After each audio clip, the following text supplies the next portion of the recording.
Is Happy silenced? Right click. Oh, misses the right click. Force surrounding and he gets it on the DK. Jesus. There's no TP for him anymore. Got it. That's locked in. Oh my god. Get those apart. This is not a fight that Kiwikaki can win here in the upper right. Can he win it somewhere else? Oh, But this is a moon. Does he have enough damage? Does he miscalculate this?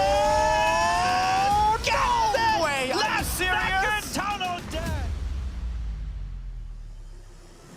Right click, Happy. How can you save this DK? You have no resources for a potion. Trying to nuke, doesn't work. Step out. Funny composition, not the right one by Johnny Cage. Stormbolt, all the this is pre-skill. it. Perfect shockwave. You don't have much time. Shockwave. Here we go. One more right click.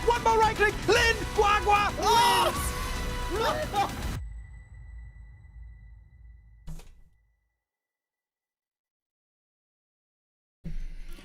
Good day and welcome, everybody. How we doing today? It is the weekend. Saturday is here, and we're gonna have some show matches today. And we were expecting the B Cup playoffs to kick off today, but B Cup has actually been postponed. The playoffs been postponed for a little bit, for about 2.5 weeks. We're gonna continue with the playoffs starting October 28th. That is 2.5 weeks on a Tuesday.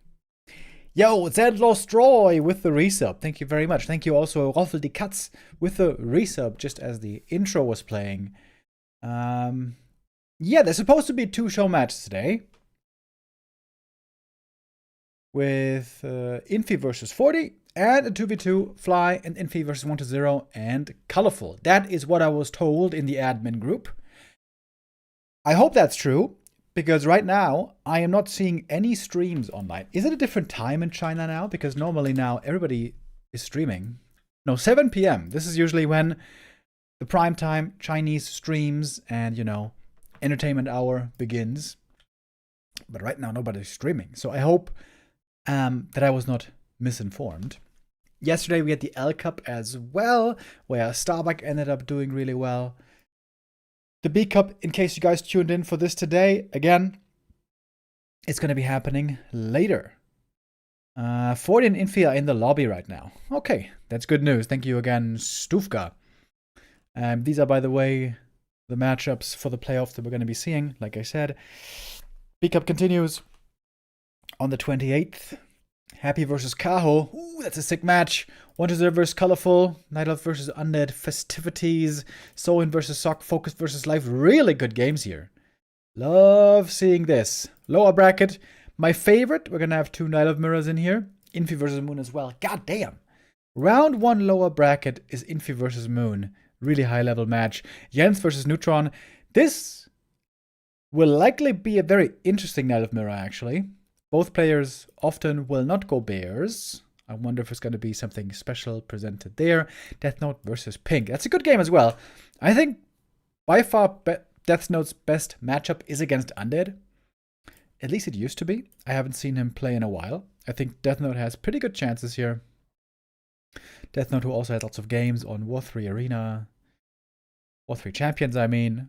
Why did I say War 3 Arena? That was a long time ago. Lawlight versus Cini there also. This is going to be happening, like I said, in 2.5 weeks. Yo, thank you very much, Knopf, for the raid. Welcome, everybody. How we doing today? I saw Knopf was laddering a little bit earlier. Early morning laddering. And now, time to work out. I was hoping to work out as well today, but I'm still very sore. Chat, I have to admit something. It pains me greatly, but in recent weeks, last 5-6 weeks, I was very lazy with working out. And I worked out basically not at all. And then first time again, I went for a serious workout like 3 days ago. And since then, I have been very sore. I'm hoping to be able to go tomorrow. My feeling though is I'm still going to be sore tomorrow. And probably going to only be able to return on Monday. But then we want to hit that reliable routine again. Gym 4 times a week. Yeah. You skipped leg day. I skipped every day for about 6 weeks. Yeah. I'm very sorry about that, chat. I'm sorry about that. Gym gods. I will try to do better moving forward. There was something else I wanted to say. Oh yeah, I just came back from a birthday breakfast, and it was pretty nice hanging out with family, you know, and eating a lot. We had little pizza slices, not exactly pizza, we call it Flammkuchen in German, which I always forget what it's called in English.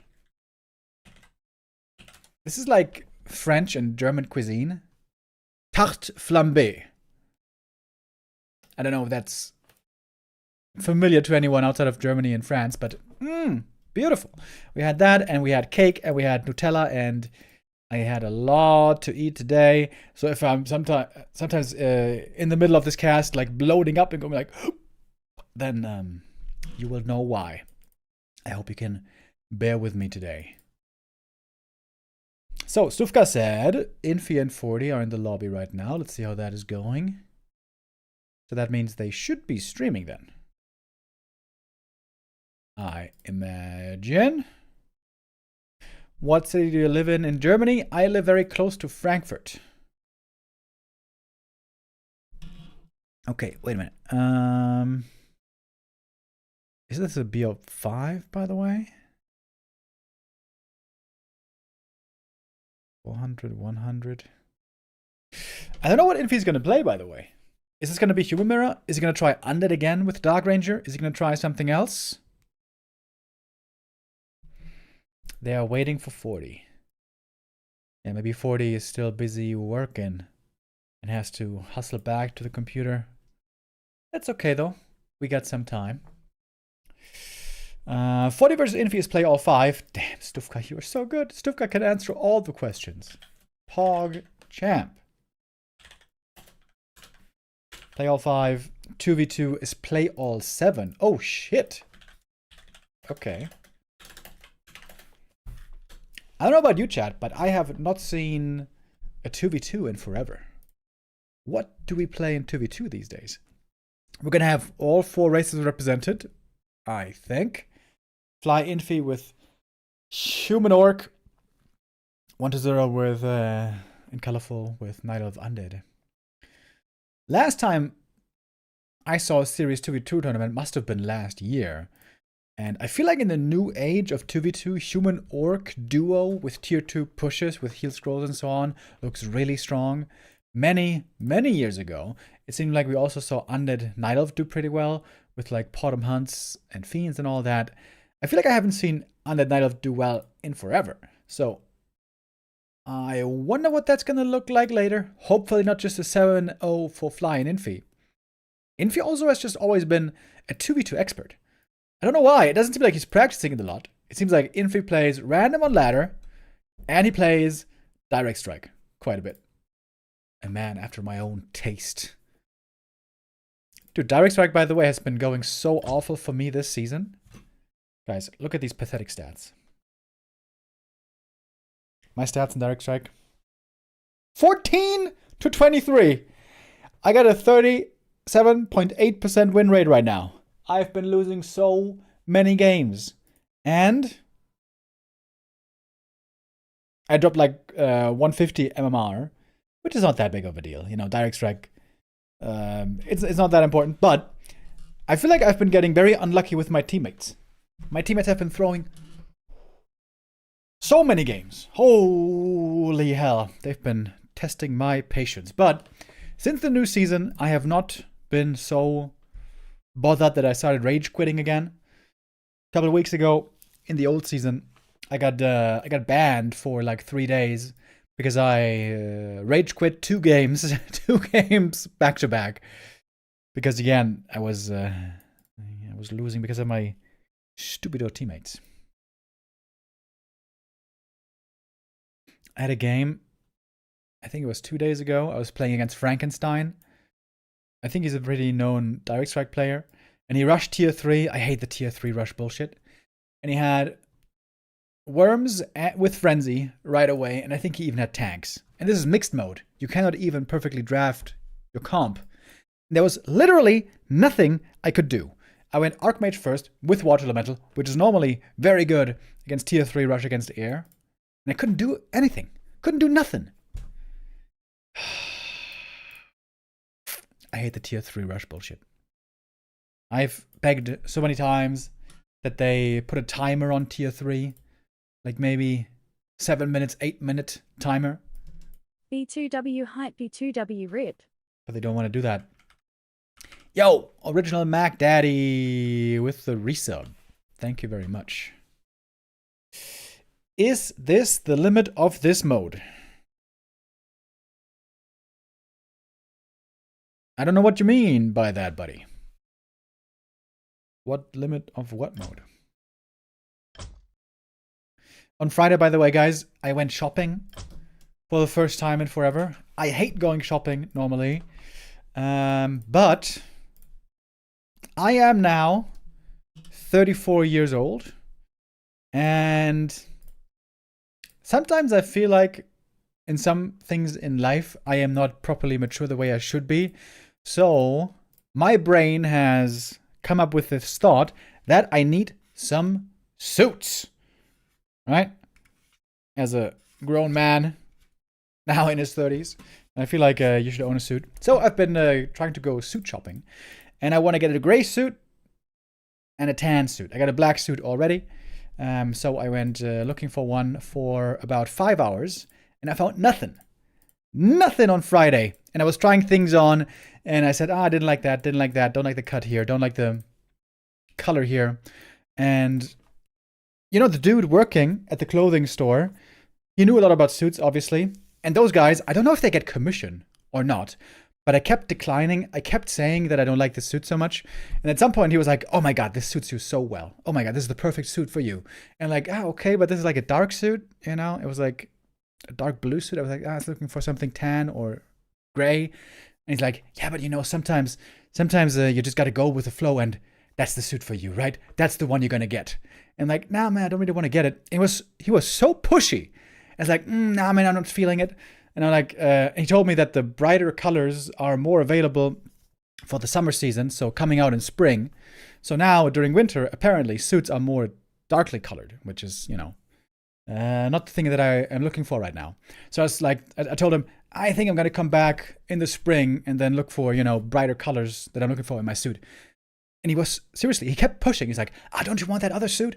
And it fits you so well. I was like, no, man, I don't think so. That would make it 3 suits that I want to get. You know, it's still expensive. And what did he say? He said, okay. I just thought you want to, I thought you needed a suit. I thought you needed a suit. He started getting pissy. And I was like, I mean, it's not that urgent, you know? But thank you for the help. And I'm going to be back in a couple of months. Like, yeah, okay, I guess not then. He was so rude towards the end. When I was still trying things on, and it seemed like I was going to buy something, he was very helpful and forthcoming. But towards the end, he got really pissy. Yeah, it felt a bit uncomfortable. You know, another reason perhaps why I hate going shopping. They usually do get a percentage. In my store, they bring it to the cashier then to scan their badge. Okay. People in high-end clothing stores get a commission. Yeah, this wasn't high-end, though. I was in Bräuninger and Ansons. And I think those are pretty normal, medium-sized, medium-priced suits, I think. Pretty pedestrian.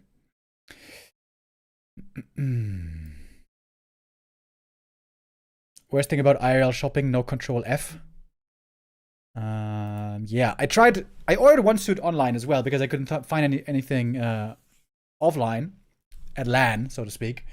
But that one didn't fit properly at all. The cut wasn't good, the color wasn't good. I hate online shopping even more than offline shopping because it might look decent in the picture. Keep up the great work. Yo, the casino with a resub, thank you. But then you order it home and you try it on, and there's 2 things. First of all, it has to fit you nicely, and secondly, you have to like the way it looks. So it's a double barrier, you know, that you can't just check right away as you would do offline. Game is private on Flow. Dude, why? So yeah, anyways, I ordered a suit. That one doesn't fit. Gotta send it back. In my desperation, I ordered 2 more suits. 1 tan, 1 gray. And if those don't fit, I'm never gonna order anything online again. I hate online shopping. What was that other game? I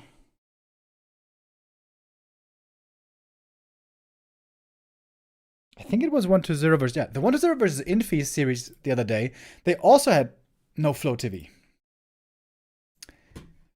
That is not cool, bro. Why are you doing this to me?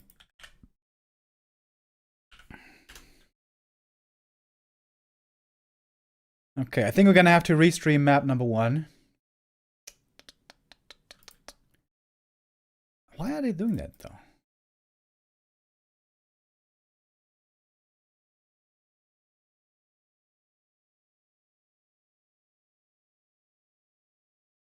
Why are you looking for suits?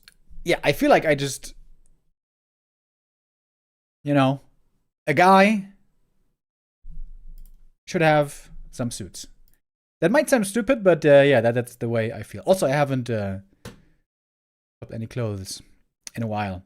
Okay, boys. We have our first show match of the day. We're gonna have to go for a restream here on map 1. I'm gonna try to get into the lobby for map number 2. Okie dokie. It is a human mirror, by the way. Infi not going for undead as he did before. Interesting now to see who's going to be the superior human mirror player out of China. These should be the 2 best human mirror players in the world, shouldn't they? Normally in the big tournaments, Fortitude always owns in this matchup the master of mass breakers. And of course, Infi, he used to be the king of human mirror. But even back then, even around 2019, 2020, in Infi's prime, even then Fortitude was one of the very few humans who could best him. Fortitude was this really dangerous weapon in human mirror, where he would indeed often get the upper hand against Infi, against TH.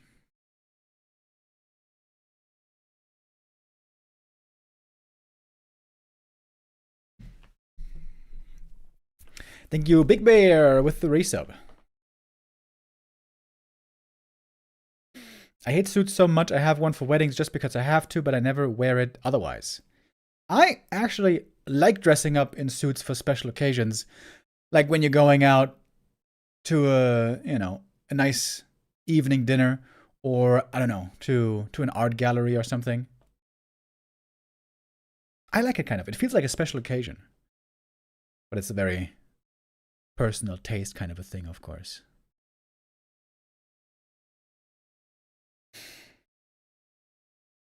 So, Infi here, he went for the more ambitious creep at the start with a Merc camp. He's looking for a fast level 3. Got some mercenaries with him. Fortitude just went for a normal creep. Forti's got the faster tech, having to use fewer militia early. And locking in that level 3 here in a moment.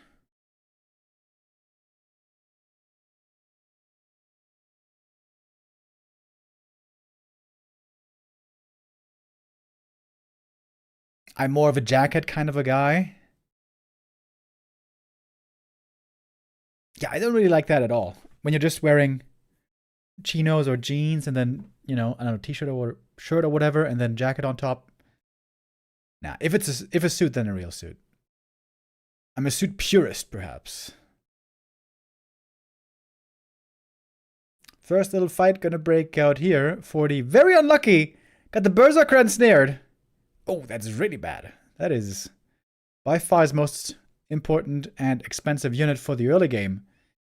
Very unlucky. Yeah, you always got to be careful when you creep jack here at the gold mine. There's 2 trappers for the ensnare. And I think that kill gives Infi the lead in this early game. Slightly ahead on experience as well.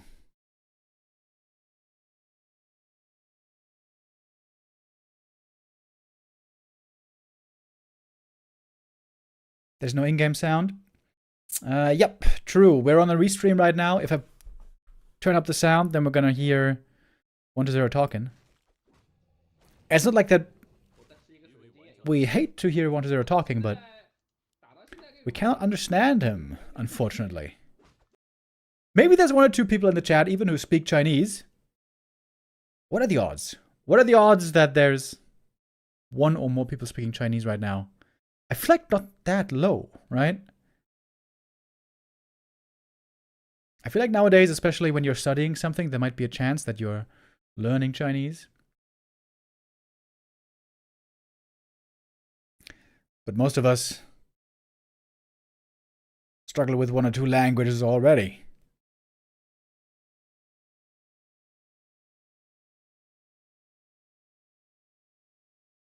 Everything here is looking pretty standard so far. But Infi here with a good steal, taking away the opponent's natural. It's a fast level 4 for the Archmage. That's pretty good. It does seem like Infi has a clear lead here now, coming out of this early game. He's a little bit later on the MK, a little bit later on the Priests.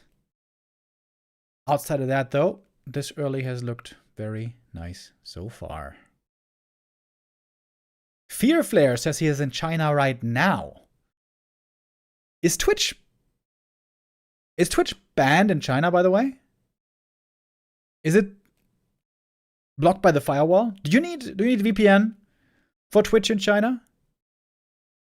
I don't remember. I remember that Facebook and Google were certainly blocked, but I don't remember about Twitch. When Neo and I were in China a lot, and we needed the VPN to be able to use stuff in China, right? The very annoying thing is, I think I bought NordVPN and ExpressVPN like twice, but those were too basic. They blocked the VPN, so you needed a different VPN. I think Koanima or something, which is like a very unknown VPN compared with the other big ones. Those worked, but the big VPNs didn't even work. That was such a pain in the butt always. Yep, you need a VPN for Twitch. Okay.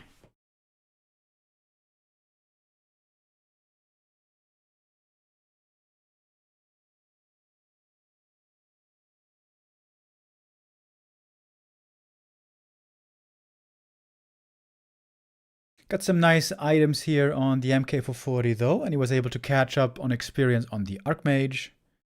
But there is a bit of an XP lead here, if we consider everything on Infi. Not a bad spot for the legendary highest earning human player of all time, of course, is Infi. Many would say that makes him the human GOAT. We've had this discussion more than once, of course. Who's the human GOAT? In my opinion, it's very, very easy to declare who the GOAT of the other races is. I think there's only one Knight of GOAT in discussion, and that's Moon. There's only one Orc GOAT in discussion, and that's Lin. I think it's clear. There's, I think, definitely only one Undead GOAT in discussion, and that's Happy. But the human GOAT, I feel like there's different choices you could go for. Infi is one of them. Sky is one of them. I feel like I'm forgetting about one right now. Who might be another one? I mean, if Forti keeps playing the way he is, he's going to be in the discussion as well. I don't think he's there yet, though. Forti has only really gotten extremely good since 2023. Before that, he was way worse than that. Todd, people are saying. I feel like Todd doesn't have that many supporters, though. Not trying to flame or anything, but I feel like it would mostly be others. As Forti is setting up an expansion, by the way, Infi is not. This will put him behind the longer the game goes, obviously. TH! Yeah, how can I forget about TH? Obviously TH. TH and Infi, though, in my memory, it always seemed like they were both active pretty much at the same time. They started at the same time. They stopped competing at the highest level at the same time a couple of years ago. And certainly there were some times when TH seemed to be a little bit ahead, when he seemed to be a bit superior. But most of the time, especially in the biggest tournaments, it seemed like Infi was the superior human.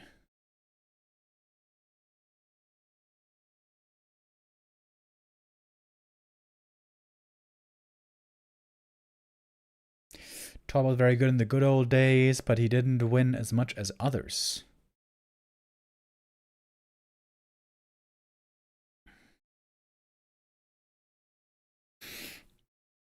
Good old Todd and Grubby in Four Kings. Legendary times. Oh, we have the first real fight, though, breaking out. Things are not looking bad for Forti. If we look at the numbers, slightly up in supply. Maybe more than just slightly.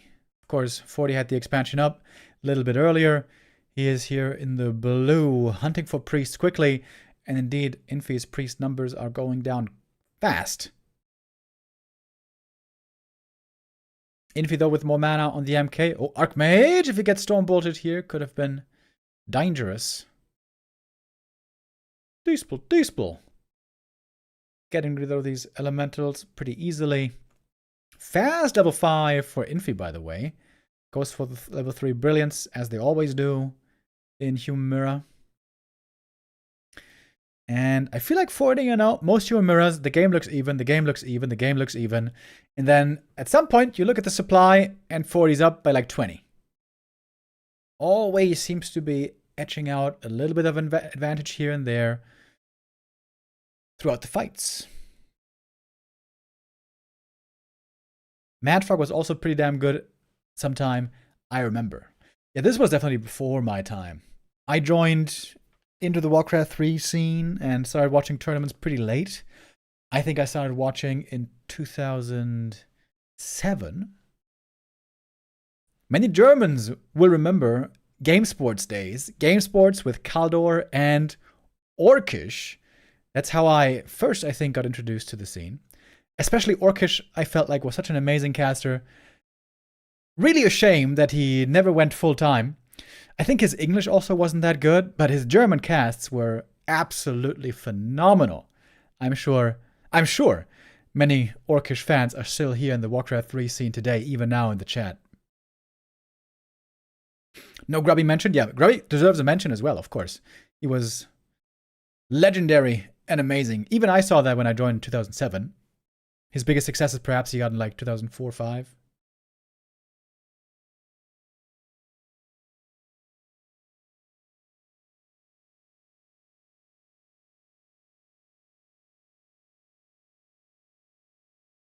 And looking at the supply, boys, what do we see?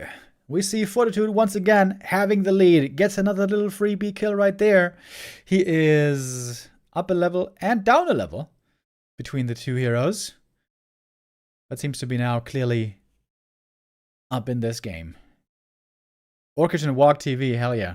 Do you guys remember Walk TV bugs? Walk TV was basically the same, or at least very similar to Flow TV. But of course, Flow TV is better, because World 3 Champions is amazing.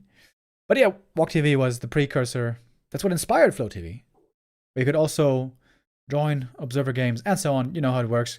But sometimes there would be a Walk TV bug, and the commands coming from the API would have an error, and then the game would play out incorrectly. So that means players would like be walking heroes into creeps, having Gogs AFK in the corner, and because, you know, there was an error in the data transmission. Oh shit, I gotta join the lobby, by the way. Wait.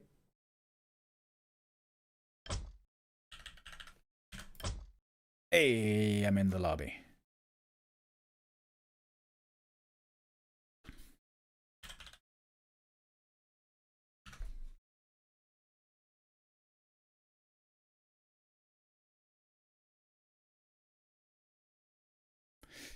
And sometimes, you know, when players were just playing a little bit weak, then you would be wondering, is this a...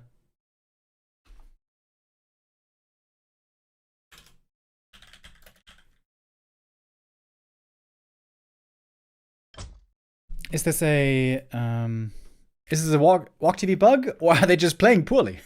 Led to some very, very weird moments. You couldn't really trust your eyes. You're like, oh, wait a minute, was that a mistake, or is this a Walk TV bug? Okay, I asked Infi if they aren't using Flow TV, and now he said they're gonna enable Flow TV. So, should be able to use that moving forward. Did you see Moon in his prime after the fact, or not at all? I didn't really see him in his prime live. No. I was a little bit too late for that. Biggest underdog was 4K Creolophus during final versus Sky. Yeah, WCG. That was a legendary run. I think I feel like I was half noticing it when it was happening. What year was that? If Neo is in the chat right now, he would probably know instantly when Creo won. I can never remember those things. Creolophus. WCG 2007. Yeah. Wait, the grand final was best of 3? Oh my god, they played a best of 3 grand final, dude.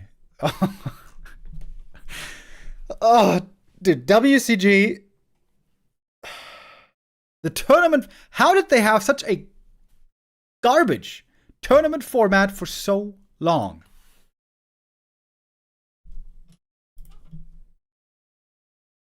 Best of 1 group stage, best of 3 grand final. Holy shit. Unbelievable. Unbelievable. And that's the best thing we had for like a decade. Who the hell made these decisions?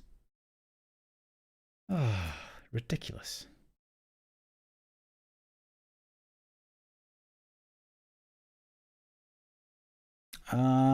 Thank you, Jacob Doe, with the resub. Yo, Neo was in the chat, and he knew it right away, 2007.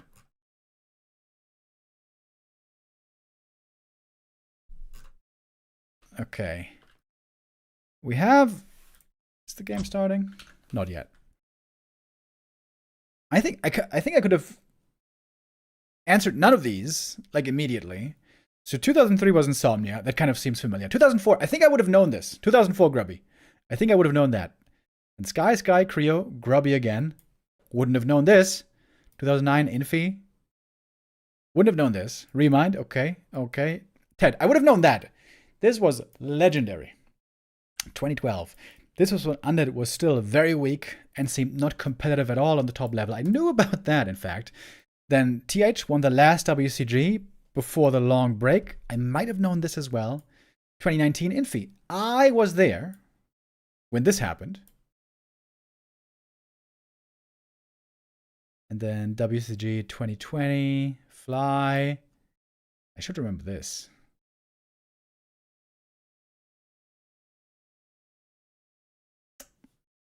I should remember that.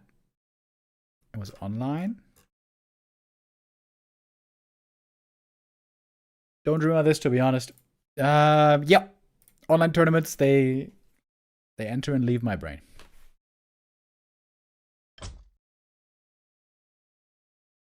Okay.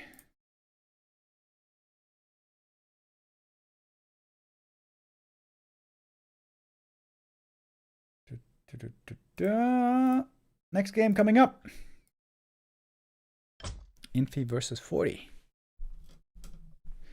It was reforged graphics during COVID. Oh, yeah, that was a great time. That was a great time. Staying home all the time. Casting reforged. How many times we had to mention that the Owl Scout is beautiful? Because it was the only beautiful thing in the game? To be honest, the Owl Scout was beautiful. But many other things were not.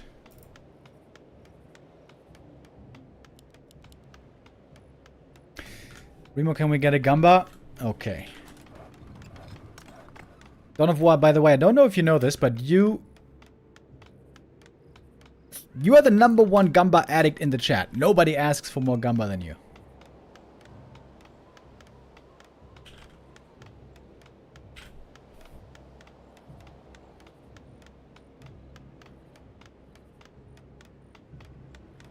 Remo the enabler. Oh, shit. Now I'm an enabler.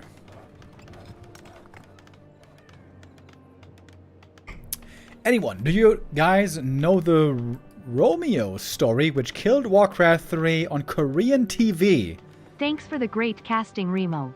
Just got done watching Sol win 2K MMR Human Mirror with DR first.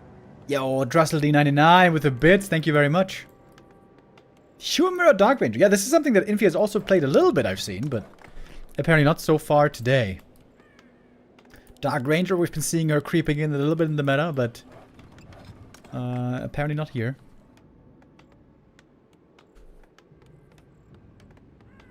Neo says the story is hilarious about what killed Warcraft 3 on Korean TV.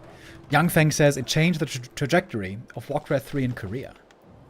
Ooh, that sounds like very interesting behind the scenes stories and knowledge. I'm not familiar with that. No. The Romeo story. Well, Neo's gonna be streaming later, I think, if I heard that right. Maybe then it's gonna be a bit of story time. Was it MBC game? Yeah, MBC game. I remember I was watching then the GOM TV Classic, I think it was, GOM TV Classic, when they had the GOM TV player, and they had this GOM TV tournament casting with Todd and Roddy. That was so cool. That was a great tournament. That was a great broadcast. That is the only time I was ever really involved with Korean broadcasters, Korean tournaments.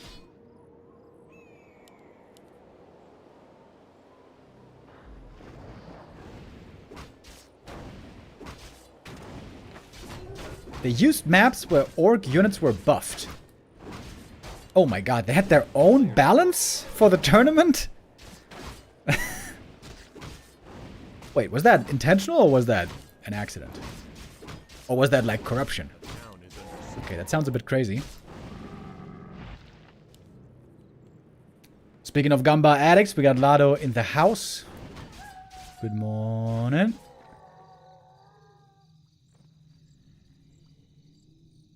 It was secretly buffed. Oh my god, dude. This sounds like the Korean mafia. MBC map scandal. MBC map scandal was an affair that has been revealed around the MBC Land Cinema Prime League 5 in March 2005 and concerns custom maps that have been modified by Jae Young Jung, map creator for MBC, in order to favor orcs and nerf night elves. The latter admitted that he was doing so since the very first MBC Prime League in 2003. Wait, he was doing that for 2 years? Wow, okay.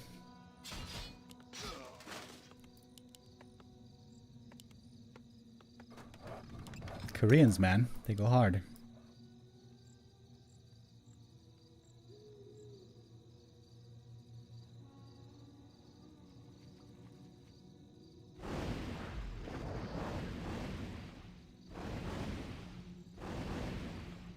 I guess he has one of the FCK Elf t-shirts. Dude,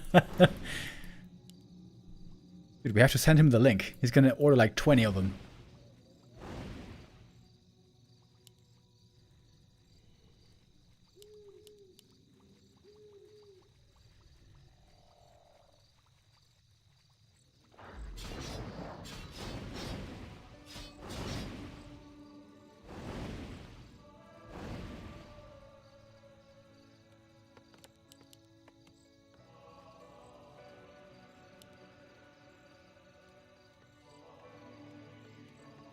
Player's forces are under attack.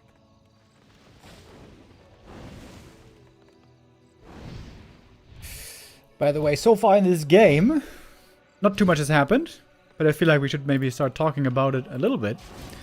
As Tier 2 is going to be finishing up, we still have a very even game here ahead of us. And it's going to be time once again for MK and Breakers. Couple of priests first, though.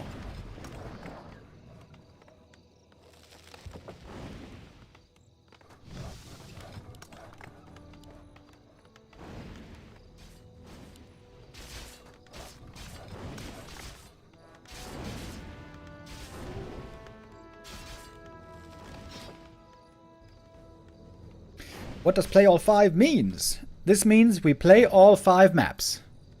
regardless of the score. A player's forces are under attack.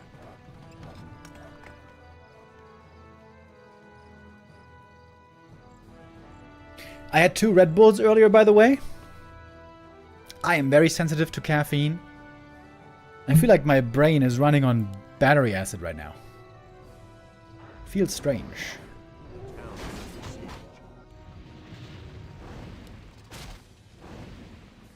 I kind of like the taste, though. I know that Red Bull and energy drinks, you know, they taste like A player's forces are under attack. chemical engineering, you know? They taste like something unhealthy. They taste weird and sour and way too acidic. But I kind of like it. I kind of like it, man. I don't have Red Bull often, but every now and then.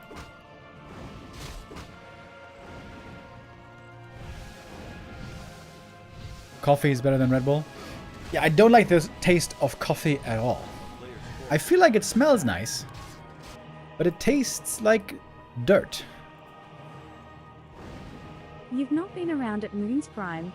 So you've missed that Moon made it to DR6 versus Todd, stole a worker and built a human army with even heroes. Poor new schooler you are. I mean, I've seen that replay many times.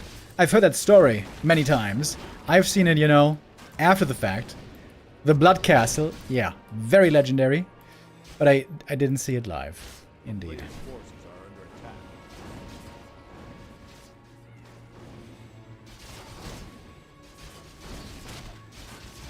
This game seems to be looking very good for Infi. He has way more experience on the MK. Creating space with the Archmage over here. Ooh, Forti, very, very ballsy. Going for the expansion with the opponent right at the door. Enemy at the gates, you could say. At the same time, though, Infi's army is looking a little bit bruised here. He doesn't have level 3 MK just yet. Player's forces are under But he's got a big experience lead. Look at the items here. For 40, by the way. This is really good. MK with lots of bonus stats and armor. Oh, and Infi is going for his own expansion. Tier 2 Expo. Very popular in this matchup.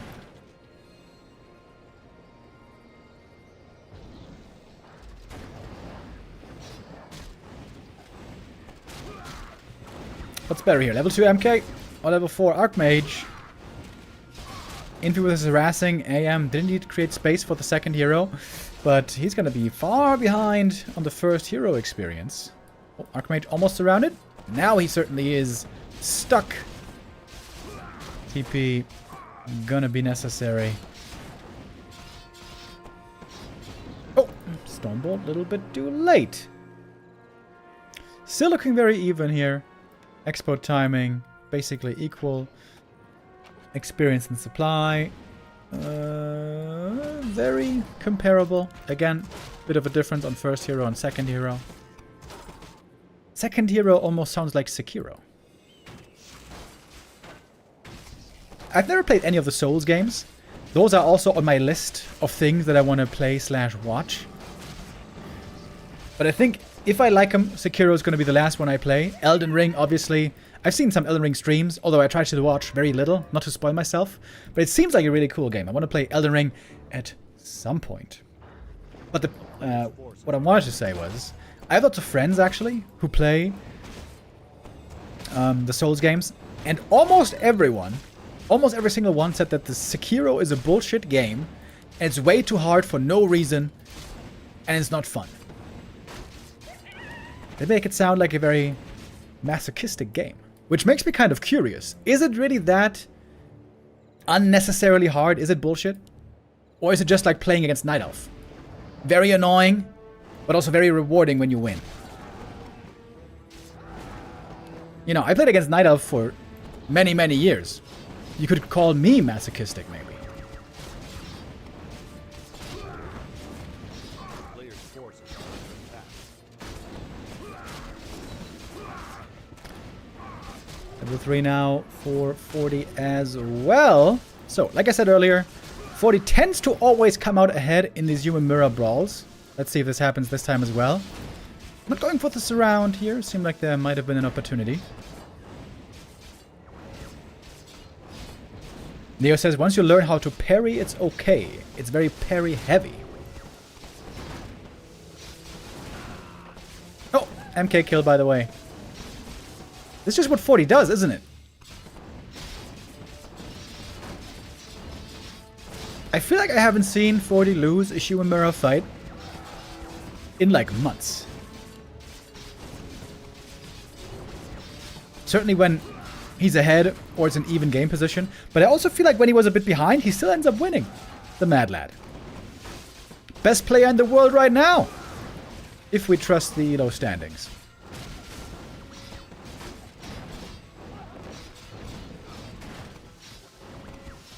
Oh, a little bit of a bash surround maybe. Block. And Dedge again. Very good MK control by Forti right here.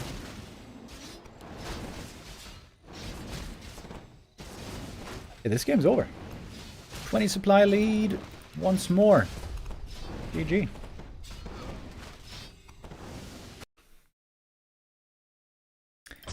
Forti does it again. Again and again, the Giga Chad. Unstoppable seemingly right now.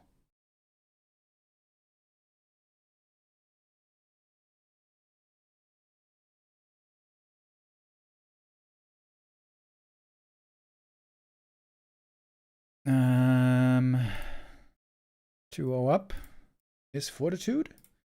Looking now very, very favored for the rest of the series. Here we have Forti stats on Warcraft info. Wait a minute. He lost to Colorful 2 days ago. I missed that game. What happened here? Colorful playing a lot of Warden. Ooh, Shattered Exile. We're seeing this now a little bit more in some tournaments. I really, really hope Shattered Exile can be a staple in most tournaments moving forward. It is such a cool map. It took a long time to start to get accepted.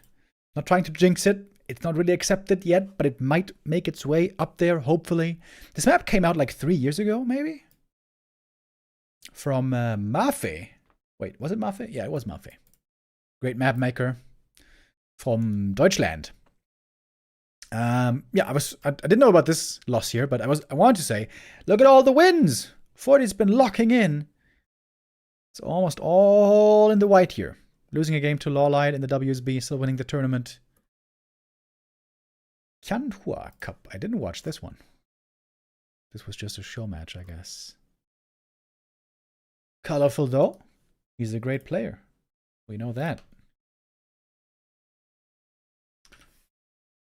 Oh, wait, we still got the wrong grid command. Let me update that real quick.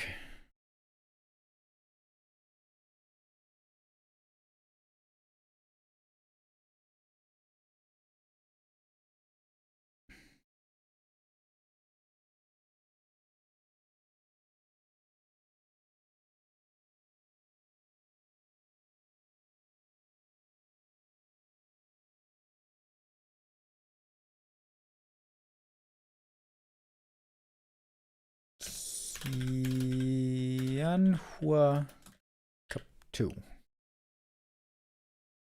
Okay. Warden plus lame equals easy win. Don't know about that, buddy. Don't know about that. I mean, once you got level 6 Warden, yeah, that is kind of easy. Maybe. That's not easy, but it's easier. But getting there seems pretty tough. Against these killer humans.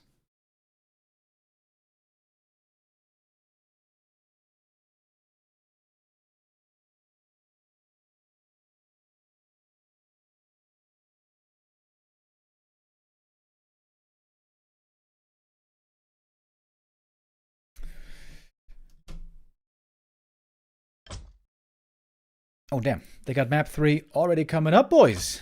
Let's keep going.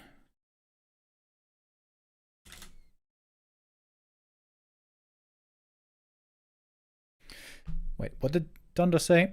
The Souls games, except Sekiro and Bloodborne, all have ways to cheese most things. Sekiro and Bloodborne do not. But if you play it straight up, I don't find Sekiro more difficult than Melania and Elden Ring, for instance. Ah, okay. So you can do abuser builds that are way overpowered in the other games. I see. Sounds like Night Elf again. Just kidding. I'm not saying that Night Elf is OP, guys. I'm just saying I hated playing against Night Elf on my level, the lower level. It always seemed much easier for the Night Elf.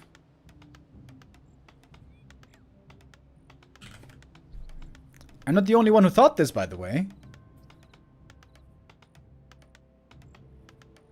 You guys remember that? When Infi was talking to his chat, he was comparing how difficult the races to play are.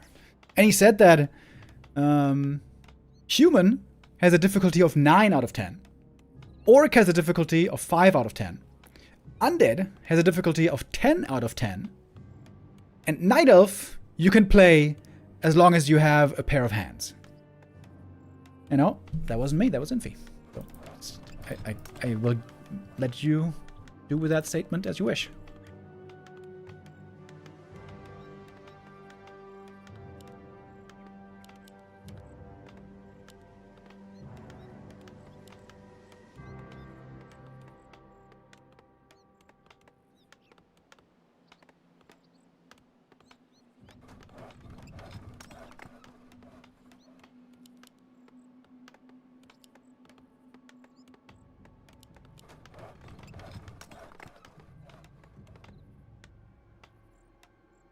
A player's forces are under attack.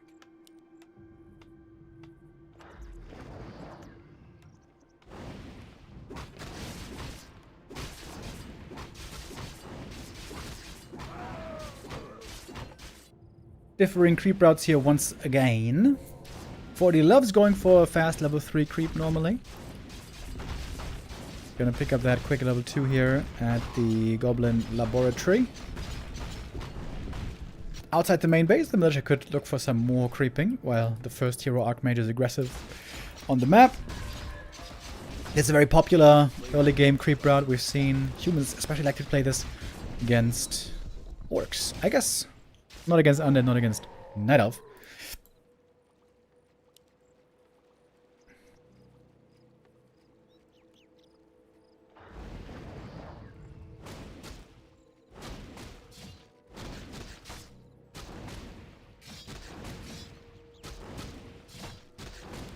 Oh, Infi, you don't want to miss this last hit? Ooh, that would have been really bad. Oh, he gets surrounded here, though. It's a trap. At least he got the level 2. Imagine if he doesn't get this last hit and now he's level 1. That would suck. Forti, though, again, there instantly with the punish.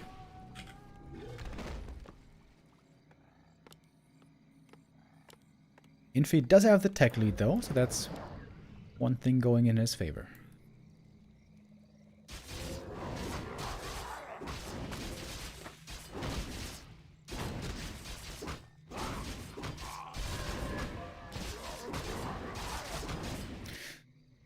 And here's the classic move. Militia moving out, trying to get that level 3 Archmage, while the AM is already moving across, getting ready for some aggression into the main base. We got a tower here. Oh, we got retreating peasants. That is a welcome feast right now. One peasant gonna go down for sure. Possibly more. Infi has to fall back. Infi really wants to get that level 3 here. We'll be able to get it, but takes a little while. And surprisingly, actually, not much is going down here. So, Infi is getting away with a black eye.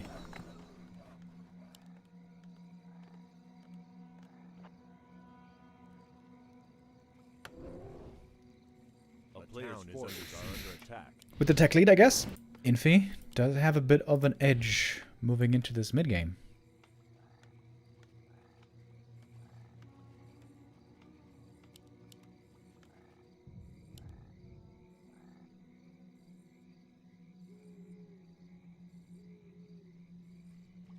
Concealed hill. There's a hill in the middle. 11-hour nap. Great name, by the way. Are you serious? Don't you know that this is a hill? This is a hill. It's up a ramp. That's why you can't look upon it from down here. That's why it's concealed.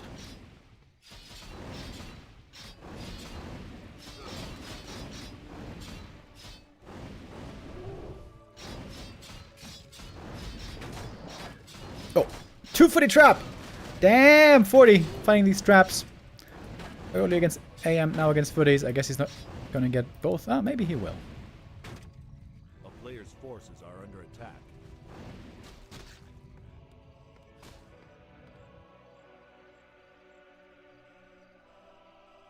Infi though, he's got a couple of footies still alive. Supply is looking good. Tech is looking good. This seems to be Infi's best position so far. Sure, he lost the TP, but he might not need that moving forward. So if you don't need it again, then what is the harm in losing it? 40 has some crazy items though. +7 int on the Archmage is really, really good. Got another water elemental ready to summon.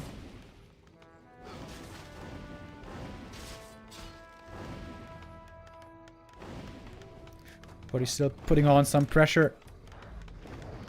Shop could be cancelled here with ease. Rizza owns. Thank you for the resub. Oh, nice Stormbolt.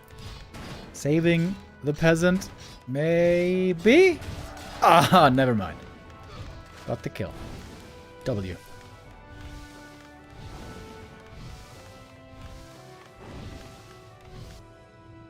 Archmage did have just enough time to heal here at the fountain. At 7:20, the creeps wake up. A player's forces are That's in under just a attack. few seconds. Where daytime is gonna hit.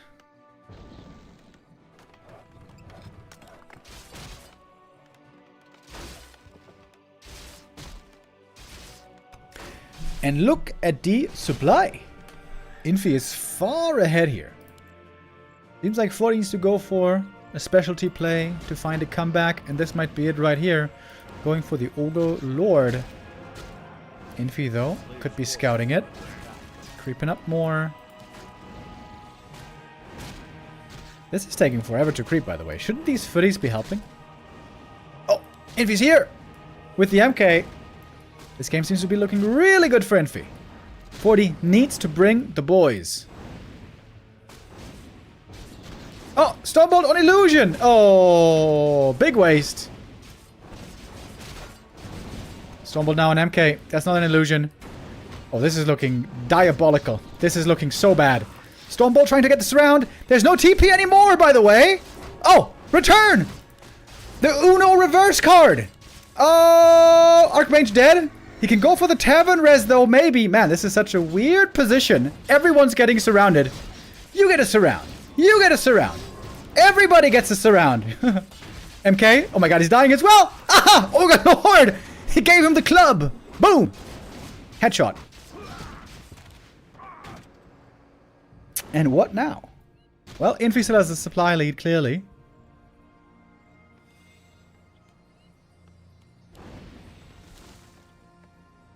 That creep took way too long.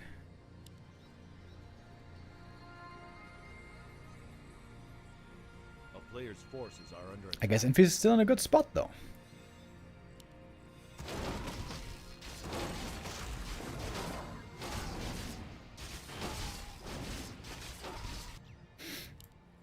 Infi should now be the one to claim the ogre. What is the item?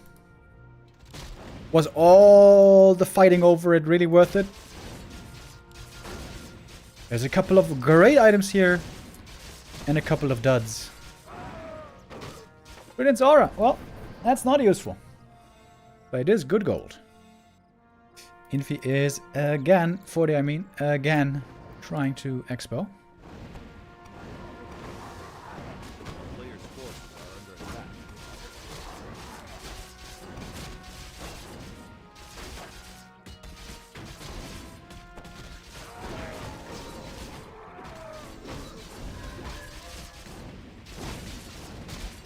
And Infi has a little bit more experience maybe. But it does seem like Forti has the better items. Still down in supply though. Ring +5. I like that. MK getting tanked up nicely. Player's forces are under attack. Ooh. Infi expanding on the hill that is no longer concealed. ballsy.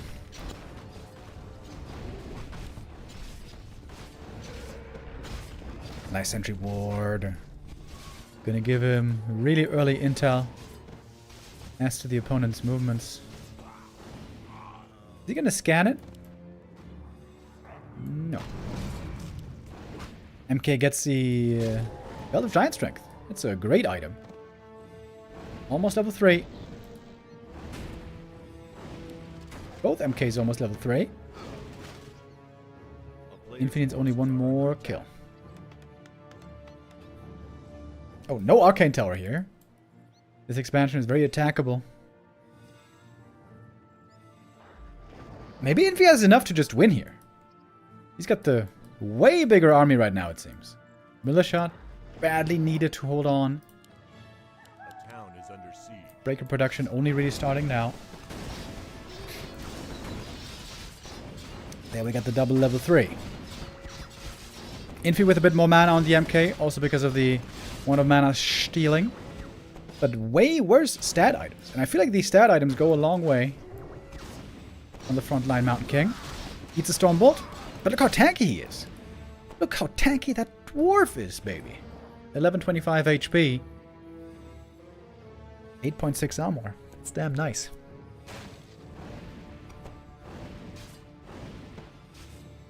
Okay, Forti. This game, he's definitely behind. Can he still end up winning? As he does so often.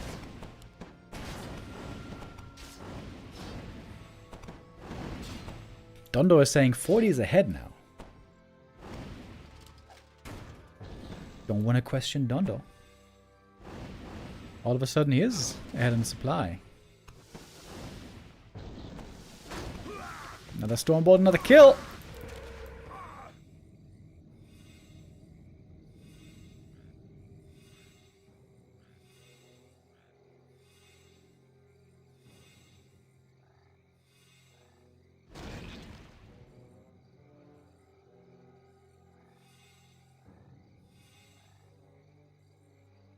A player's forces are under attack.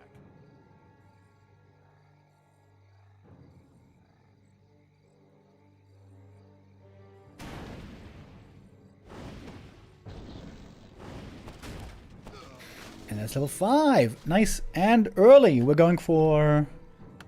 Is it level 3 Brilliance? Forti's thinking about it. It is level 3 Brilliance. That's a lot of regen.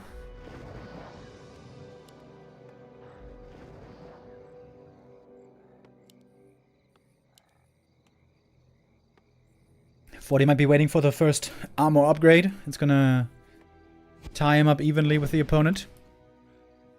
The tiniest of supply leads for Forti right here. I love these MK items though. I feel like these defensive items are so good for the Mountain King. Oh, Militia even joining into the battle here up on the high ground. Forti calling so many Militia. How is his lumber still so healthy? With how many Militia he's calling, I would have thought lumber would be way lower. He's got only 2 peasants, 3 peasants back at home on lumber. Oh, tower in danger of getting taken out here. The fight is getting weird. The priests are being separated from the breakers.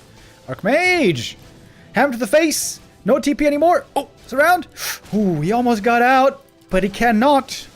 That's a second hero kill on the Archmage. And Forti! The mad lad. He is doing it again, isn't he? Oh, maybe can return kill the Archmage. Stormbolt. Not quite lasting long enough. Another hammer would have killed him, but it's too late. Fortitude goes up 3-0. He keeps on doing it. This guy keeps on doing it. What a legend. In this matchup, for a while now, it seems like almost nobody can touch him. And that wasn't an easy early game. Forti had fewer footies coming out the early game. He was later on the tech. He had really good items though. Those items actually helped a lot. Double circlet and mantle. Wait, he bought both circlets. He found the ring at the natural. So he must have bought both circlets. That's actually quite expensive. but never a bad item. Circlet, one of the only items that's always good. No matter which race, no matter which hero. Circlet, always really good.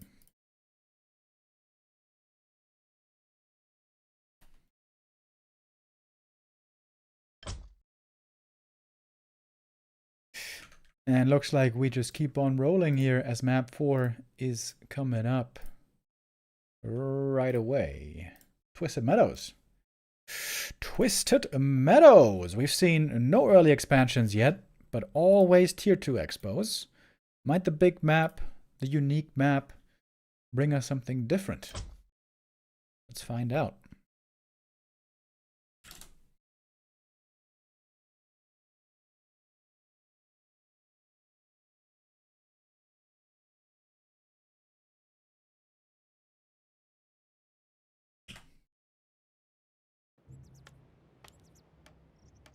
So far, it's a very even affair. Today marks another win for Fortitude. Not entirely a flawless record over the last couple of weeks, but an amazing record for Forti. He's like 20-3 over the last couple of weeks in results. Amazing performances, amazing achievements indeed.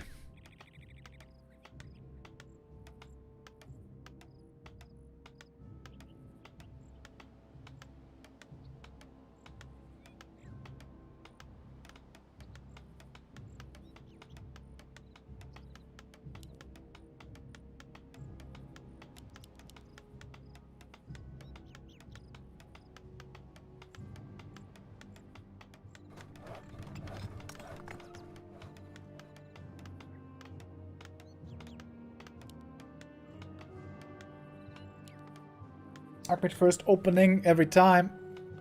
Not surprising. Maybe just a little bit disappointing. I was hoping that perhaps on 1 or 2 maps we might see a Dark Ranger. At that moment, perhaps Saul Apeman would have squealed in joy. Or is Saul streaming right now, actually? Hold on. No. He was streaming earlier, I think. Wait, he was streaming earlier, and then he didn't even raid us. My friendship with Saul is officially cancelled.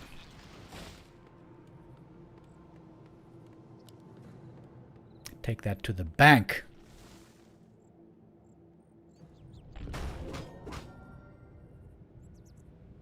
If you say Dark Ranger 3 times in a row, you summon Saul Apeman. It's too late for that! And he can only have himself to blame.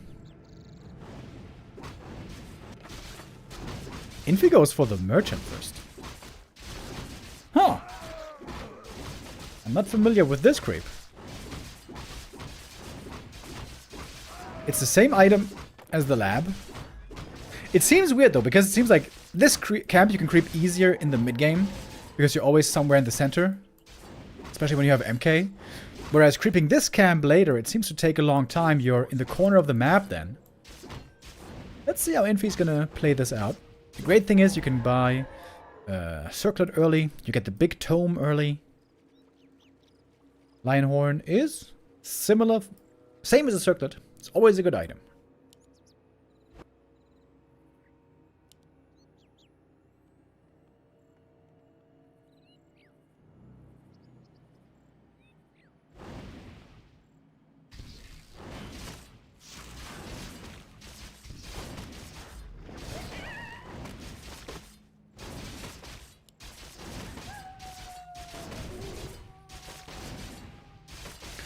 So let's see who's got the faster level 3 creep route. It seems like it's Infi. Seems like Infi often had like the superior creep route and the better position coming out the early game. Then again, it seems like the level 3 timing is going to be just exactly similar here on map 4. What about the tech? Very even as well. This is looking like indeed a super even early game, with Infi having the slightly better items so far. A player's forces are under attack. Oh, this is cool though. And if you can go for the Merc camp here during nighttime. Oh, but Forti figured it out. Good footy scouting. Ready for the punish. Just picked up the boot, so this makes chasing for kills much easier. With the Archimage. Got the Shadow Priest now. Peaceful. Oh, I am almost running into a surround there. Also, the boots help him. We're getting our way, wiggling out. A player's forces are under attack.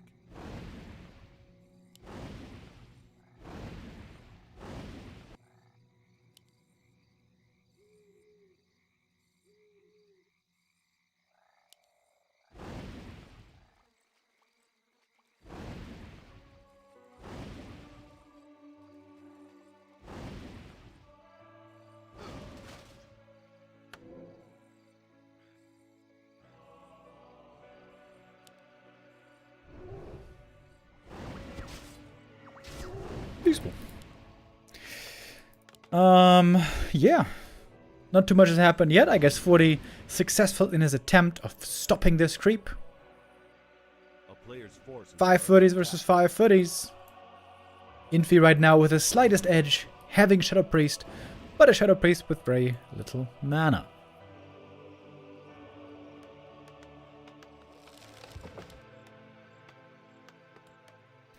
Once Forti's tier 2, I could definitely see him going for a militia creep over here and setting up a second base.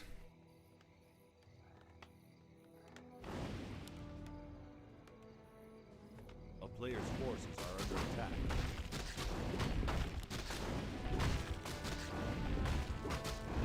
This is a good creep by Infi though. Using the power of the level 2 elementals. Just with the AM alone, he can take these 2 items. He has to leave one behind actually. The gauntlets, that's a shame. That's a good item for the MK.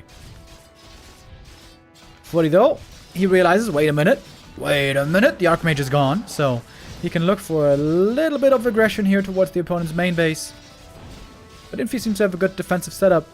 Militia are holding the door. Arcane Tower is defending. Takes a long time though to kill a Watch Elemental. So 1 Sanctum is cancelled. 2 Peasants have fallen. Oh, might even be 3. Oh, 3 Peasants.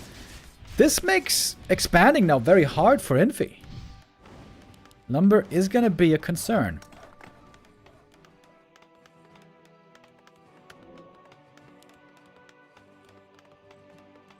Infiat with the resub. Thank you very much.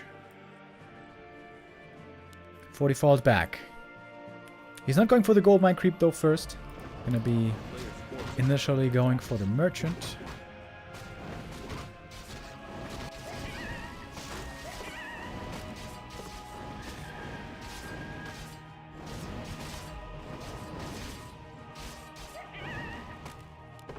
Smile. Lord Helmy with the resub, one of our longest supporters. Beginning of the stream, somebody asked what the longest sub streak was. And I told him that some of our longest supporters have been here for more than 10 years. And Lord Helmy is one of them.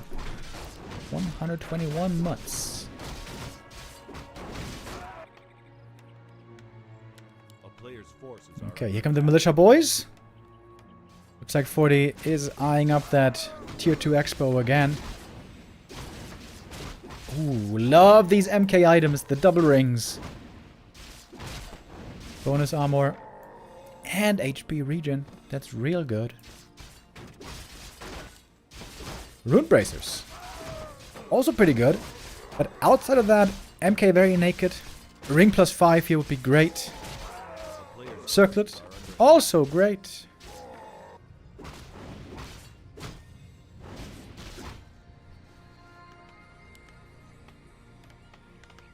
Great positioning here as well on the Archmage. Oh! Uh-oh! He's going for the Town Hall. Ooh, having this cancelled would be very expensive. Dispel!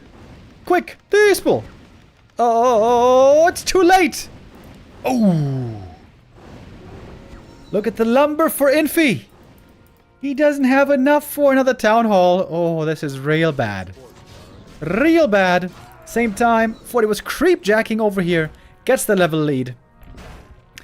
Dude, Forti is such a gangster right now. He is so damn good. I think this game's over already. His expo is about to finish. Infi has to fall back. Look at the minimap. Peasants are running back home. Dominance by Fortitude all series long.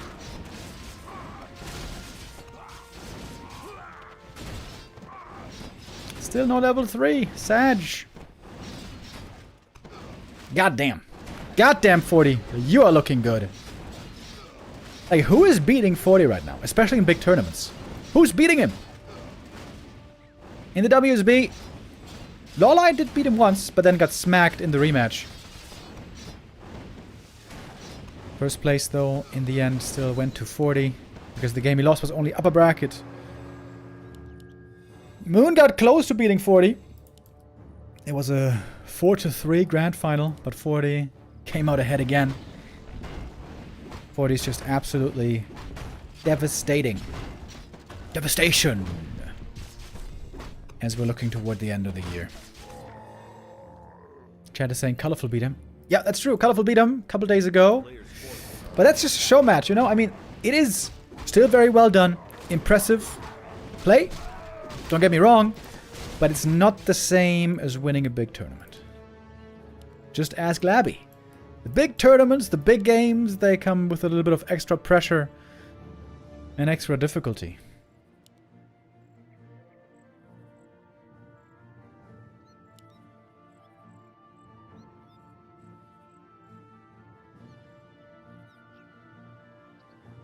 A player's forces are under attack. Remo's turning into a Forti fanboy. Yeah, I think I have been for a while. I mean, I'm a fan of greatness. I'm a fan of greatness no matter who shows it. And it is inarguable that Forti is just looking absolutely amazing at the moment.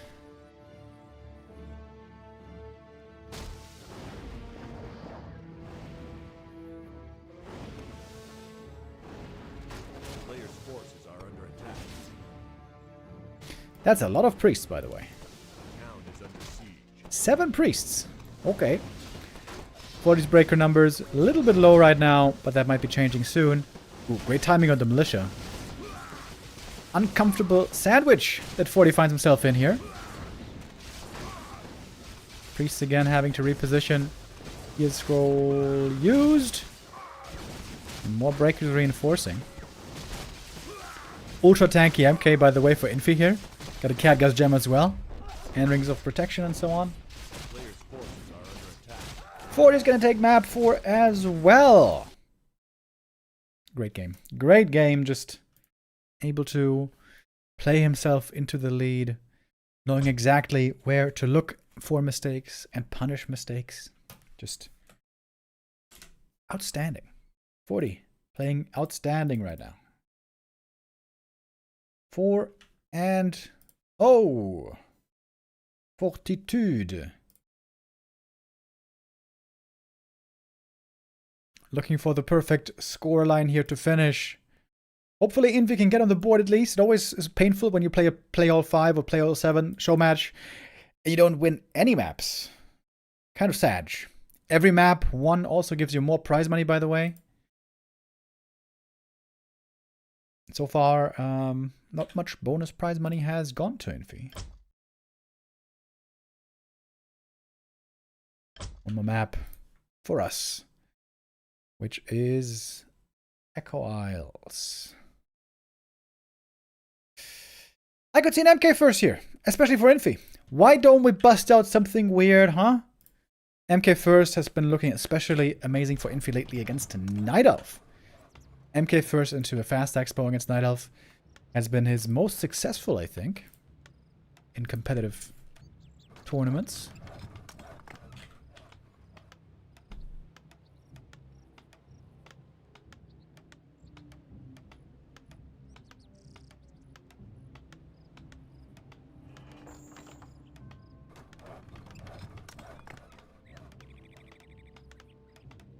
After this series, we're going to have another show match today. And that's a special treat for us. A 2v2 play all 7 show match. Really sick. That I feel like I haven't seen in forever. It's going to be Infi and Fly against 120 and Colorful.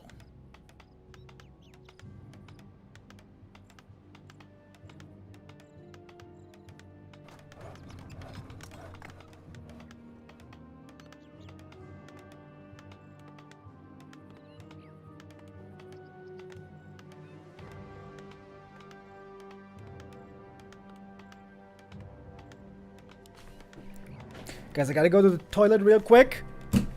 One moment.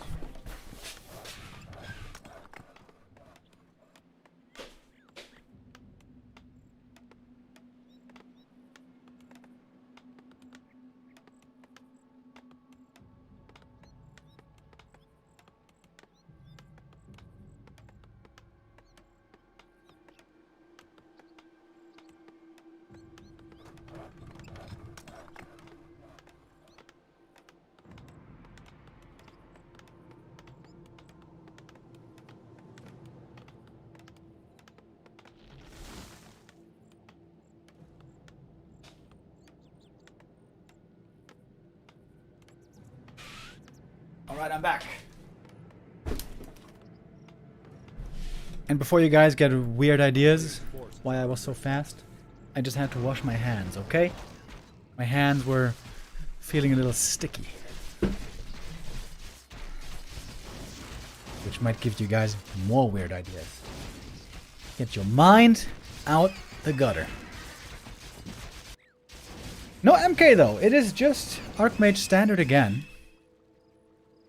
I gotta say, considering this is just, in quotes, a show match play all 5, that we don't see any MK or Dark Ranger, I'm pretty surprised by.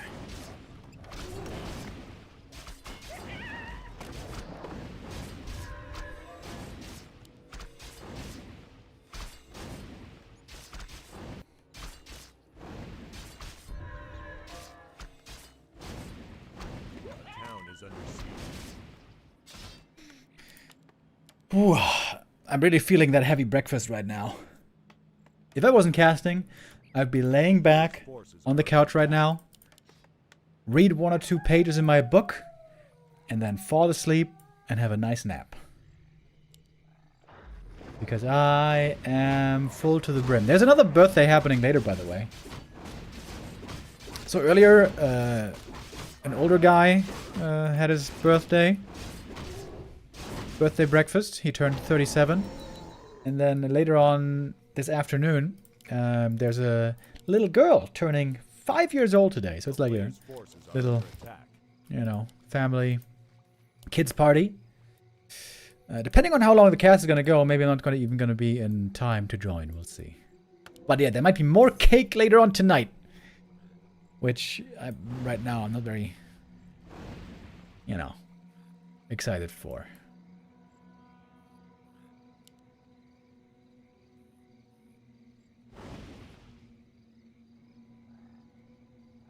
Whose birthday is it? Well, they're, you know, family. Family. A player's forces are under attack.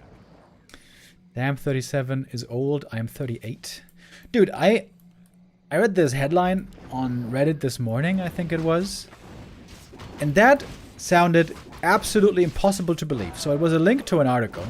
And the article, it said that the average gamer, according to a recent census, is 41 years old, and almost 50% of them are women. And I'm like, get the fuck out of town.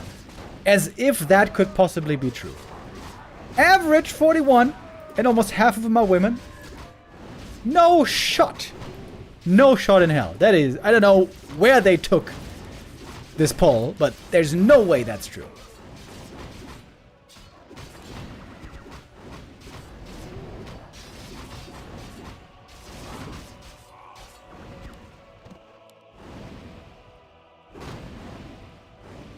Forti got both Burzies, by the way. I kind of missed that.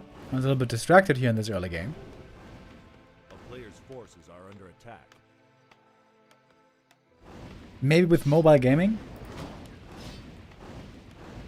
I mean, there must... Sure, there's some mobile gamer, you know, old people. But there's also a ton of old people... Oh, hold on. Archmage almost dead. Tons of old people who are kind of afraid of technology. Most people in my family, for example, most, like, 50-year-old plus don't even use a phone properly. They don't even know what email is, partly. And yeah, there's some exceptions, but... You know what I mean? There's so many teenagers who play video games, so to offset that to an average of 41, there would have to be so many old people playing. I don't believe those numbers for a second.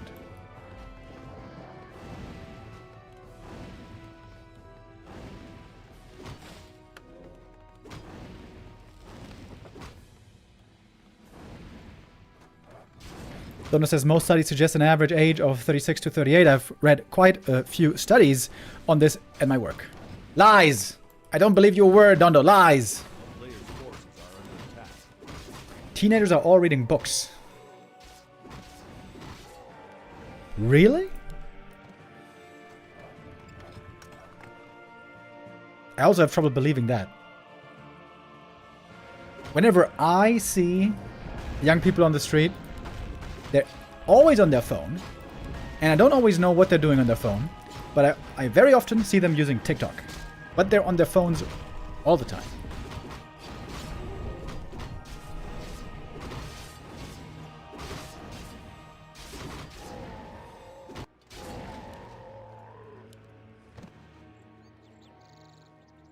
Maybe I'm too...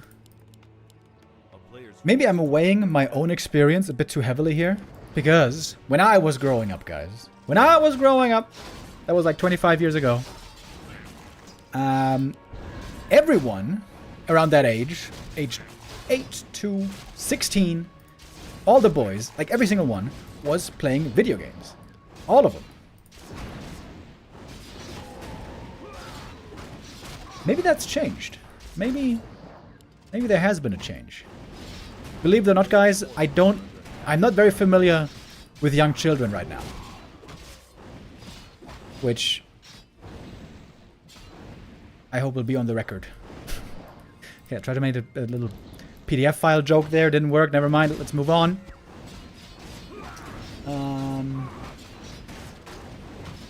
What is happening in this game, by the way?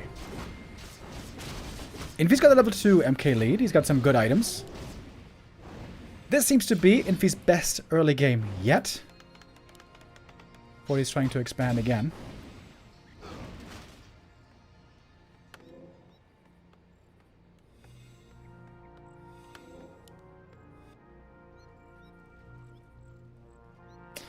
Remo, you can check the Gym study for Germany. A study about all young people who use media since about 20 years.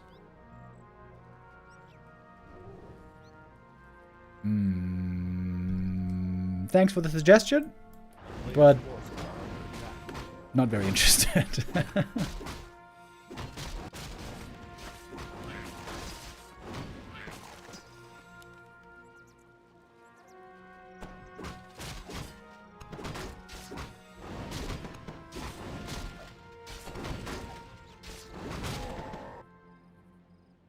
All right, Expo scouted.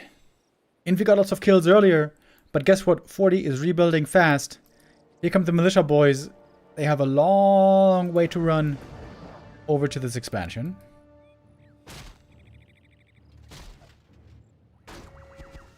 This.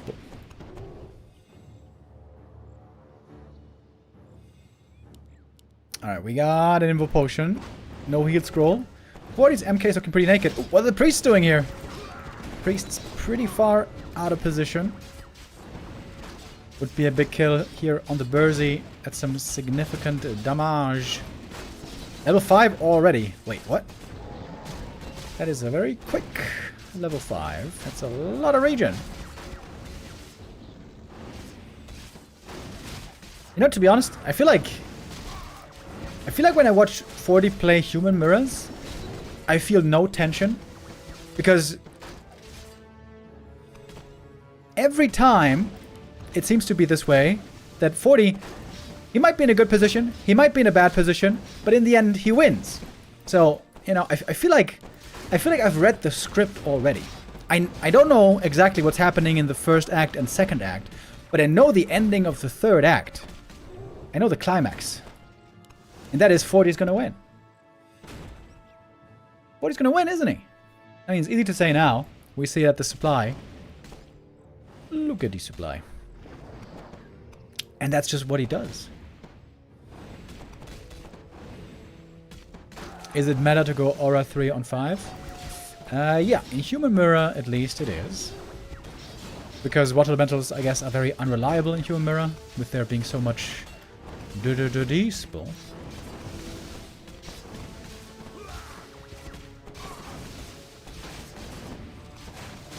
Also having all that mana regen for the priests and MK is pretty cool.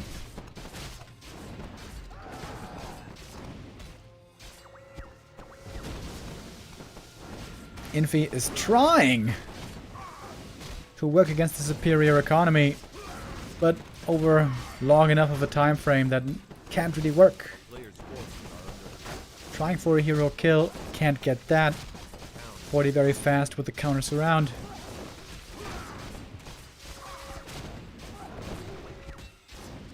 Peasant very bruised, but not dead yet. Still full mining going on over here. And that is game over. 5-0. Perfect score for Forti. Keeps building on his grand position right now in the competitive scene. Number 1 Elo player still. Another win under his belt. One of many, many, many, many. I forgot to do a Gamba for the 5th map. And you guys didn't even complain about it. That's surprising. Not surprising is the great form that Forti is showing here again.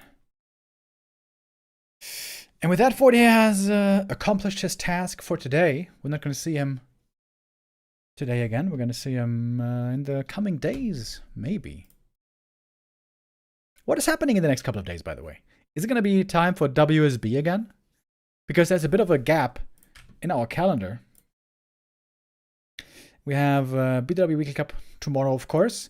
But then B Cup only continues on the 28th of October. So we got like 2 weeks of no B Cup. So far, no official announcement has been dropped for the next bigger international tournament.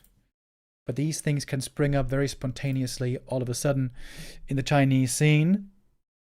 So keep your eyes peeled. Of course, whatever happens, we're going to broadcast here on the channel.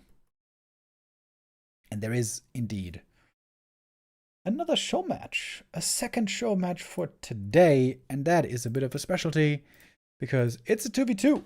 Haven't seen that in a while. Colorful and 1-0 against Fly and Infi. Stufka says DWSL qualifier is 18th and 19th. Okay. Oh, yeah, true. I think I looked at that. I looked at that and I saw something all too familiar. So in the Super League,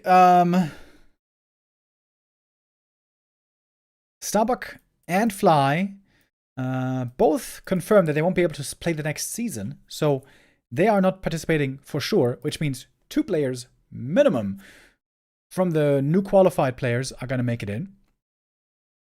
Plus Focus. Focus also going to fight for a spot. And as so often with a tier 2, tier 3 scene trying to break in, it's a lot of Night Elves. Elegant, Jens, and Sini.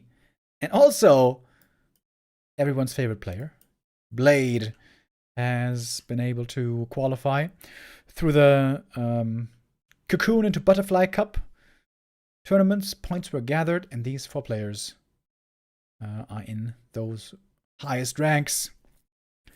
So it's going to be a 5-player round robin to determine the top 3.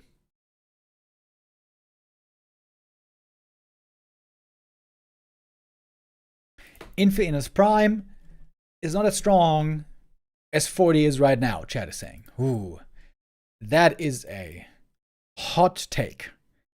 Because Infi in his prime was winning literally everything for a long time.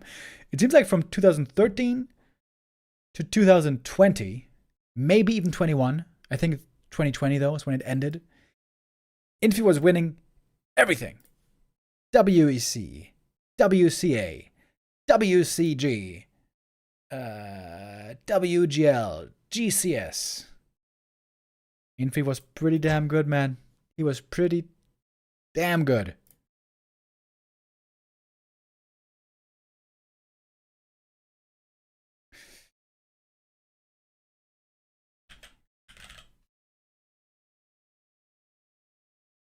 That is why in the all-time prize money ranks, Infi is third. 600,000 plus through prize money. Ahead of him, of course, the two Korean goats. Lin, 700k. Moon with 800k. It seems like Happy very likely is going to overtake Infi over the next 2 years. If Happy keeps delivering the way he has, he might be able to do this within the next 10 months. Because normally Happy... Normally Happy makes like 80,000 a year from prize money, if I remember right. Hold on, where do I see this again? Let's look at 2024. Wait, 2024. Forti, 120,000. That was crazy. This was the second highest prize money won by a single player in 1 year ever. Second highest ever. The highest ever, by the way, I think it was 2007, was Moon. 180,000. And this was 180,000 in 2007, by the way. Way before COVID. Way before lots of inflation. So this was a shit ton of money.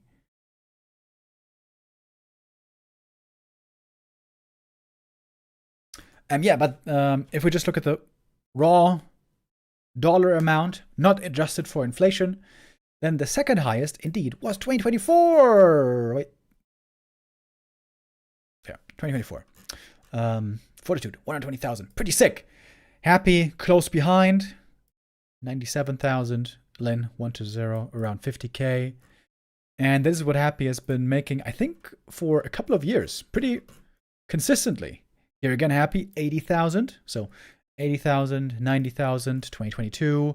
Happy, 94,000. Wait, I clicked the wrong thing. Wait. Here, 2020. Which year am I in right now? 2023. Wait. 2022. Happy, 94,000. 2021. I think that was less. Oh, Happy still 85,000. These were the beginning of the Reforge days. Oh, their Happy's way lower. Way lower. 30,000 only in 2020. This was the Gold League still. WGL. Yeah, this was the end of Infi's prime. 2020. 2019. They're Happy also had a lot. Oh yeah, that was 2019. That was his WGL win, which was one of the biggest prize money tournaments of all time, if I remember right. 30,000. Okay, it wasn't that ultra high. Pretty high though. 2018. Oh wow, there was a pretty low prize money year. 27,000 was the highest, really. 2018. 2017, 29,000. I guess it really wasn't that much prize money back then. This was, of course, before the Reforged increase. WCA was quite a lot of prize money back then. 70,000 for Lin in 2016. No, wait, 2016, yeah. 2016 was in Yinchuan, China, the last WCA. It was cold as balls in that year.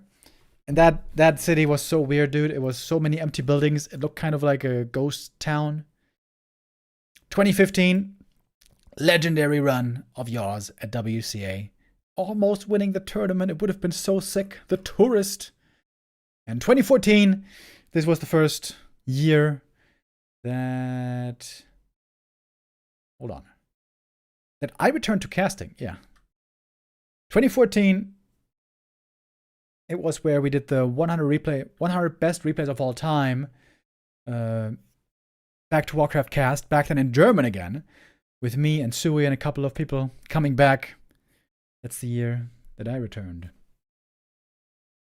And even in 2014, after StarCraft took all of the limelight from Warcraft 3, way before Reforged, look at the prize money of Infi. 2014, 90,000. Crazy. So much. In that year, which was in this weird Twilight Zone. Okay, one WEC, one WCA. Back then, Undead was in dire straits. Before that, 2013 was the last WCG year. This went to TH. Yeah, it was not around at all back then. Can you see how much total prize money? Ah, yeah, there it is. What was the lowest prize money year? 2012, 2011, 2010. Ooh, 2010 was a lot as well. Pretty healthy distribution. Wait, 2011 was 180, 2012 or 2013 were the lowest prize money years ever. 2012, 127. 2013, this was the lowest prize money year ever, 117,000. Last year, it's kind of funny, last year Fortitude made more prize money than this, all by himself.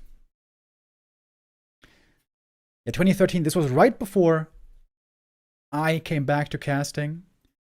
At Back to Warcraft, like I said, 2014 was the year for me. 2014 prize money was way higher. But yeah, 2013, man. The scene was not very healthy back then, I guess. And then 2024 prize money. Wait, 2024 prize money, almost 700,000. 6 times increase, roughly. You skip 2019.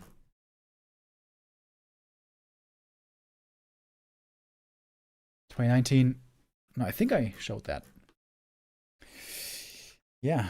So many years of history. Thank God for Wikipedia, by the way. Imagine if we didn't have Wikipedia, how hard it would be to keep track of all those things. Okay.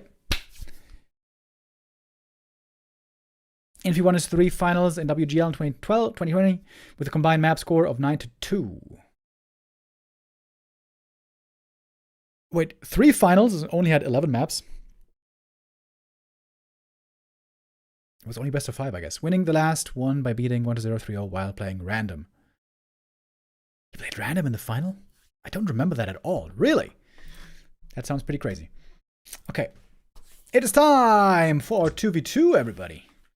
Colorful and 1-2-0 against Fly and Infi. We're going to play on Turtle Rock again, aren't we? I wonder what the map pool is, actually.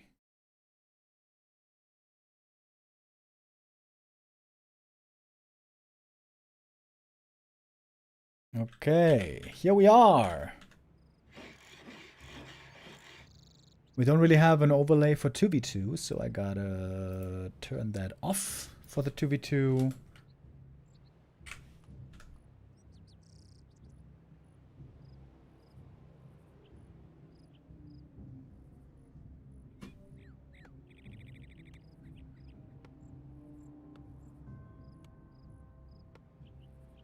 All right, high-level production over here. We have a play all 7 2v2 Showmatch right now. Okay, the colors should be like this. Red and teal. We have all 4 races represented in this 2v2 show match. Very nice. Let's go through them one by one. Down here, bottom right, we have 1-0 as the undead. Top right, we have Colorful, our Night Elf player. Top left, it is Infi in the teal. Hoping to have a better result here than in the 1v1, where he was just smacked by Forti. That one wasn't very close. Hopefully this 2v2 is going to be more evenly matched. And the bottom left, Fly, our Orc player. On the outset of the cast, earlier I mentioned that last time we saw big 2v2 tournaments, which are very rare.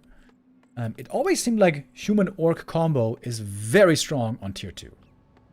In 2v2, most of the time, it seems like the undead is a ticking time bomb.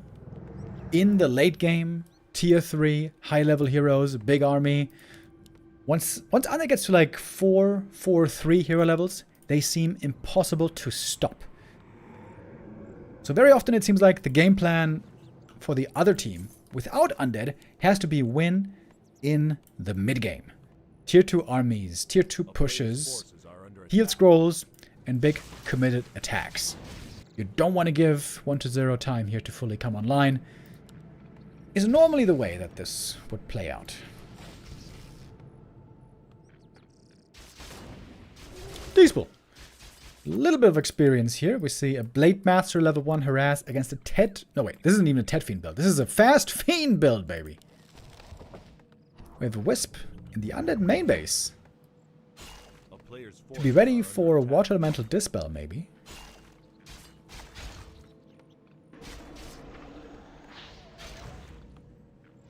Blade Master. Oh, could be getting surrounded here. Oh, nice surround. Forces all the mana out of him right away. It's going to be a late tech for 1-0. 3 Fiends into tier 2.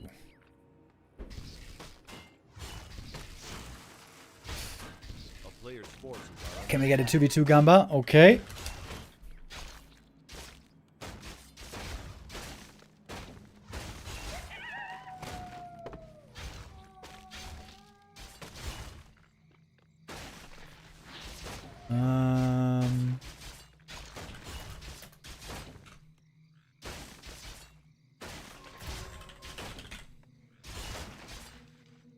Okay.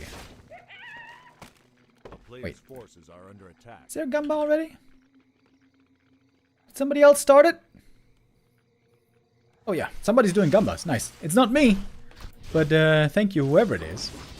Keeper, very hurt over here. Gets the level up just in time. Keeper hunts. I feel like I haven't seen this in years.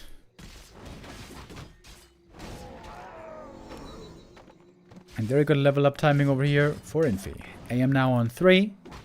With the Berserker, he's got a very good little early game army right here. Players' forces are under attack. So the Gamba right now is, will we see a Pit Lord as a second hero? Well, my answer to that would always be no. Is this like some secret 2v2 tech? Is Pit Lord a thing?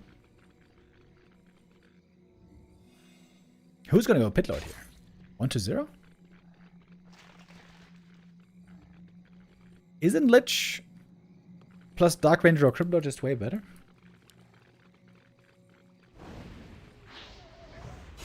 Thank you, Chaos Front, with the resub.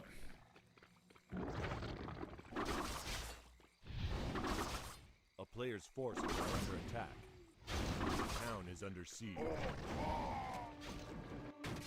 Oh, staff time. Into the undead base we go. Tech is not quite done yet. Infi threatening the haunted gold mine. That is something that 1-0 cannot afford to lose.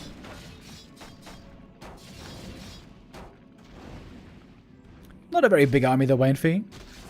He's nicely punishing the wall off. This means the DK cannot get in. Nice move. This is lots of mining time lost. Players' forces are under attack. Really good attack by Infi right here. APs! Oh shit, what's going on here? Colorful going for AP push into the human base. Oh, nice treants. With the treants now summoned, the DK could get in. So let's compare the gold mines. We have 9,500 for the undead right now against 8,900. Okay, so about 500 gold difference. That is definitely very noticeable.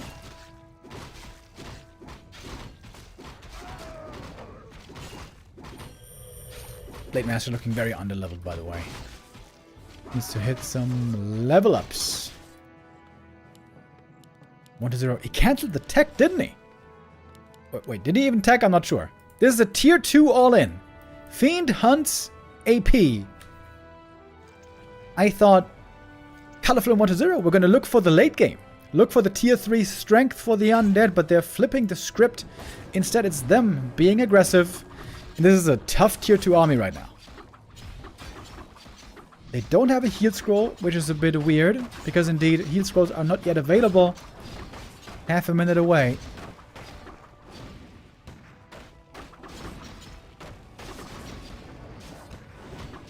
Lich also very late, by the way. Extremely late, you could say.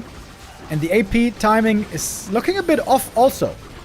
Not sure that this fight is materializing the way they were hoping.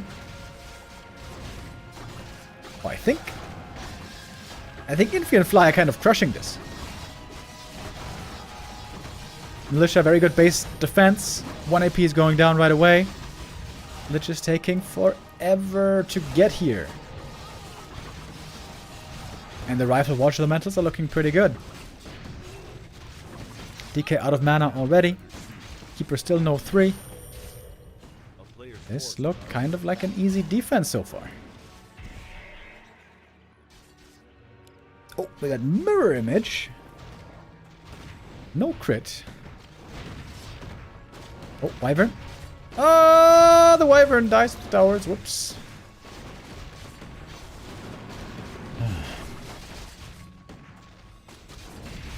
Still more summons, though. We got a bunch of Treants and Skellies that are partly being ignored.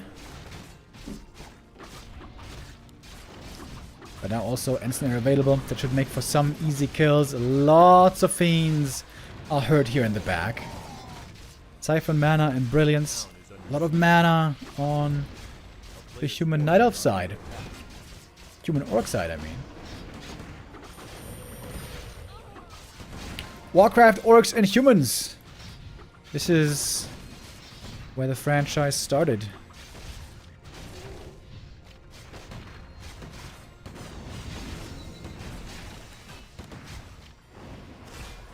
Oh, Death Knight getting hexed. No crit to look for the kill, but the right clicks are enough. And that's a GG. Tier 2 push here. Neat idea by Colorful in 1-0. They wanted to rather be the aggressors than having to defend. I'm sure if it had been a more passive game, then it would have been Fly and Infi going for the attack. As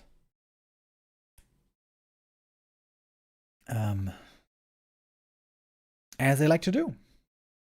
Orc Human seem to always look very strong, you know, on tier 2 when they got the dual heroes, when they got the caster support. And that is the first map win today for Infi. We're going to have many more maps played today. Does it look better when I do it like this?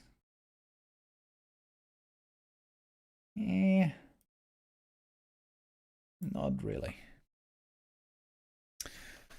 We're going to have many more maps played today. There we go. Because this is a play all 7 show match.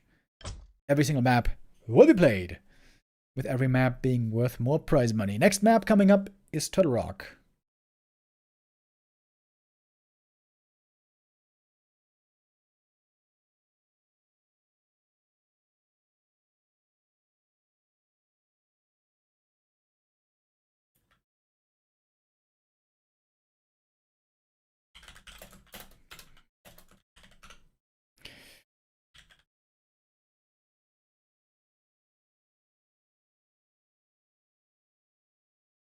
And I really don't like Turtle Rock in this matchup, in this mode, rather.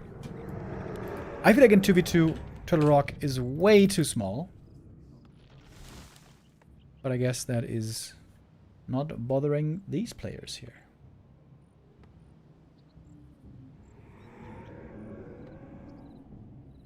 Fly and Infi now up 1-0.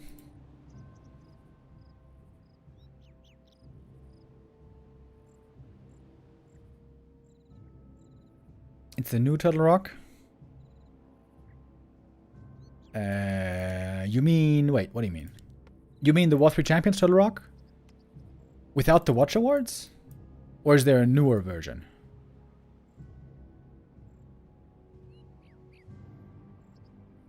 So the newer Turtle Rock has some critters and no more wards. No more observer wards and no more heal runes.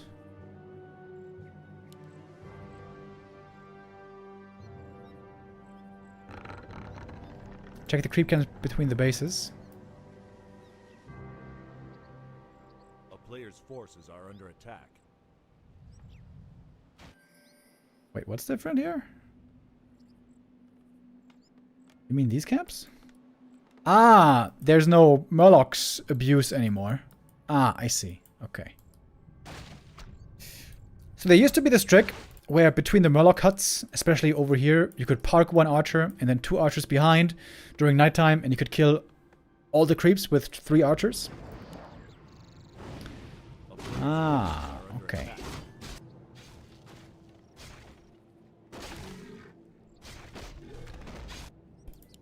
Yeah, in 1v1 we really don't see Turtle Rock anymore. I don't remember which tournament still has Turtle Rock. Level 1 DK Harass. Something we used to see a lot back in the day and not really anymore now. Except when 1-0 is playing Ted Fiends against Human. Which he sometimes does. A player's forces are under attack.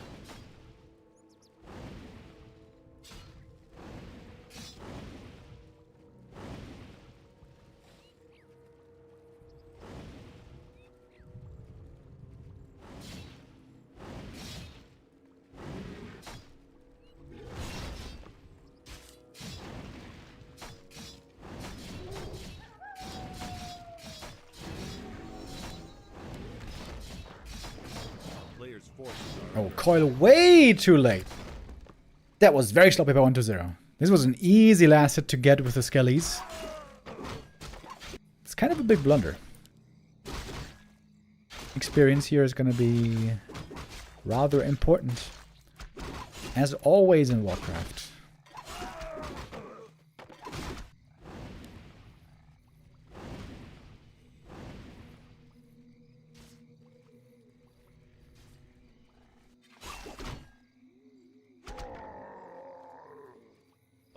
Forces are under attack.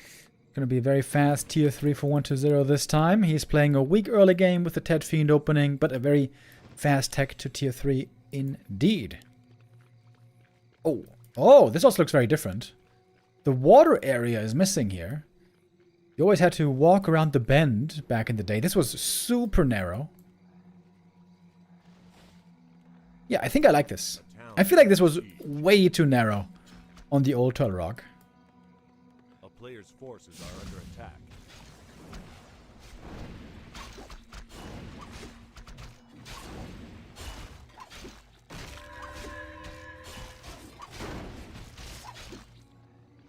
Colorful under quite a bit of pressure early on. Archers and Wisps in danger. Oh, and so is the DK apparently. Although one grunt is gonna be falling, trying to force him to use a coil.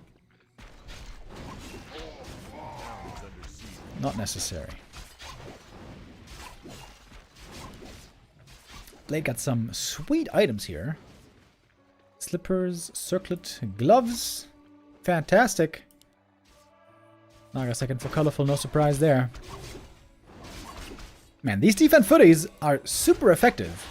It's a Fiend Archer army they're facing. So it makes sense that they're very effective. Grunts also Are under attack. taking less damage from piercing these days.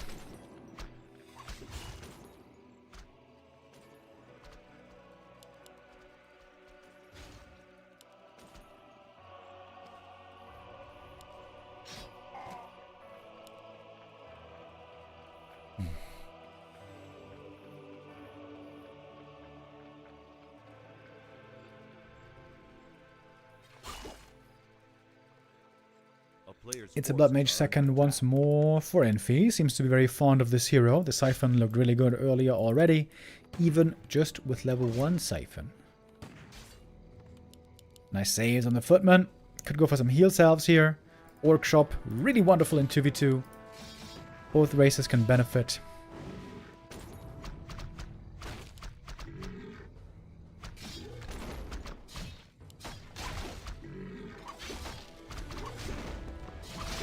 A player's forces are under attack. A town is under siege.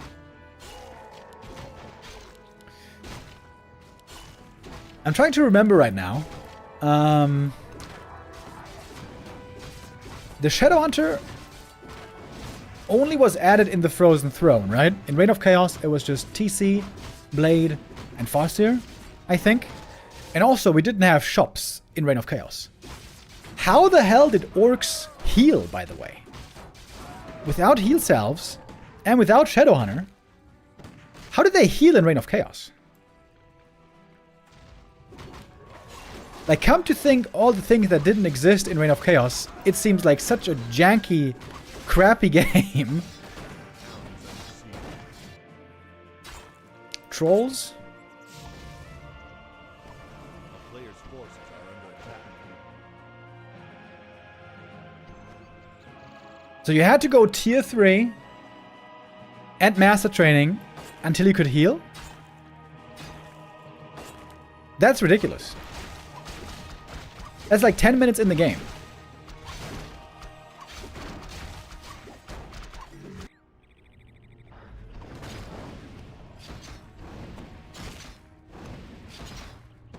Casters did like 20 damage with piercing.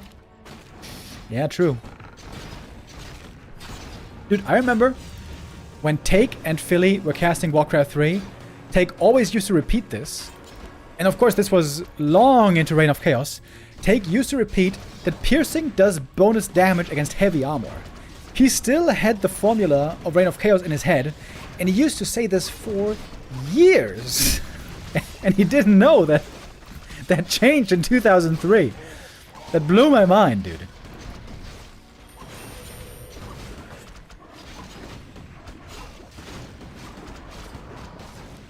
Okay, tier 2 push, by the way.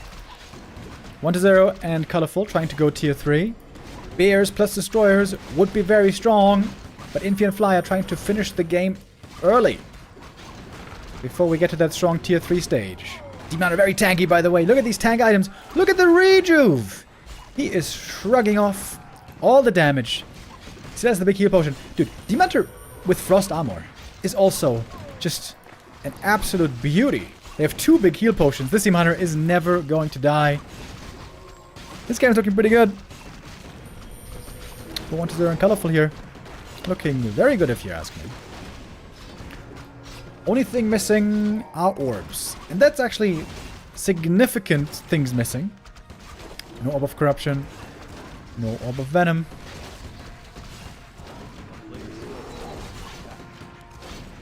Late Master items here in the front line also looking pretty good. Love the shop coming up in the back by Infi. Oh, maybe they still can break through here, even with the super tanky Demon Hunter. The Lich goes down. No ranged hero anymore for 1-2-0. I thought they had held with this tanky demon, but perhaps they don't. Perhaps this tier 2 power is again hitting too early. The human orc combo, so dangerous. And he actually gets the kill. Demon Hunter goes down.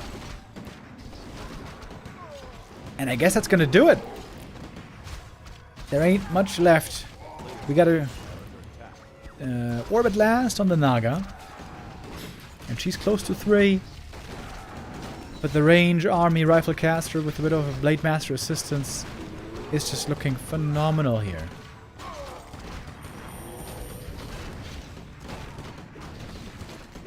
More level ups around the corner. Huge mana advantage. Shadow 3, Blood Mage 3.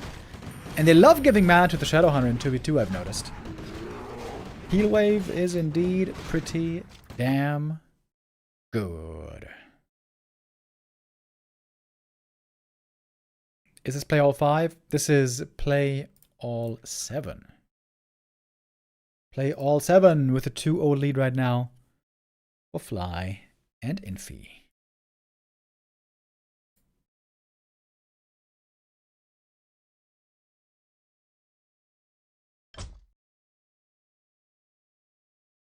And we just keep on rolling here. No rest for the wicked. Map 3 coming right up. Oh, wow. 90% voted for Infi and Fly to win, and they were correct.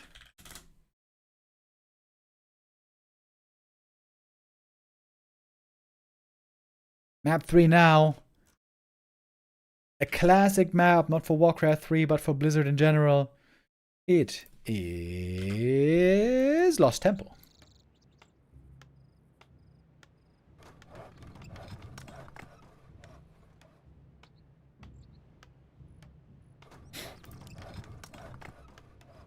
We have 1-0 up north. Oh, he's going for a ghoul build. Is he going to go for an expansion, maybe?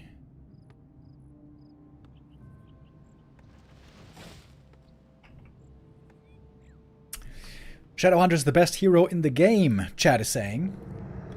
That's also what Happy said a couple of years ago. That Shadowhunter is the best hero in the game. He is pretty good, that's for sure. Pretty damn good. I think Happy in general has a very high opinion of all sources of healing. I remember when... Do you guys remember this? This is many years ago now. Unholy Aura of the DK was nerfed on level 2 and 3. It used to be 10, 20, 30% move speed. Now it's 10, 15, 20, right? So a little bit of move speed was nerfed. And then Happy in an interview said, well, I don't think this really matters very much because Unholy Aura is mostly about the healing. And I heard that, and I thought to myself, what? Move speed is such a huge factor in the game. It doesn't matter if you're playing ghouls to try to catch up to, you know, the opposition and get in the damage, or if you're playing fiends and you're playing a kiting game running away. Move speed is so insanely good. So the fact that Happy said, well, essentially he said, move speed doesn't matter. It's all about healing. That blew my mind. And I think I undervalued the healing, even if it's little healing, by the Unholy Aura. But I still think it's mostly about the move speed. Especially late game. Early game, healing is huge, actually.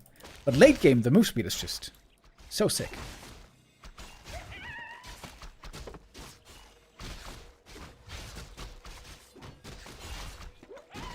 Players' forces are under attack. So it's a DK Ghoul opening, no expansion.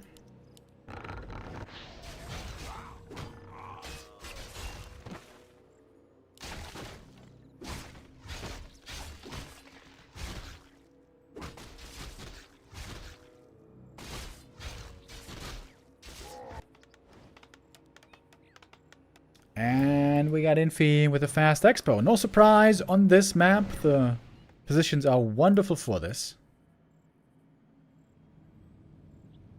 A player's forces are under attack.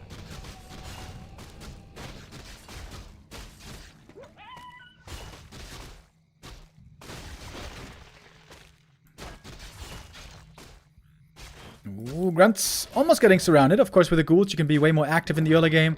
Ghouls plus Keeper, amazing for brawling in the early game.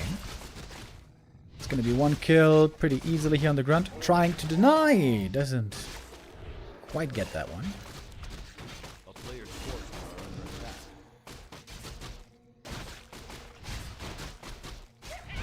Last hit for the blade. Oh, that's a Tome of Agi. Very nice. And it's gonna get a ghoul as well. That's level 2. Good start here for the blade. Not the greatest items, but a quick level 2. Archmage creeping with the grunts. He would love to get a level 3 for himself.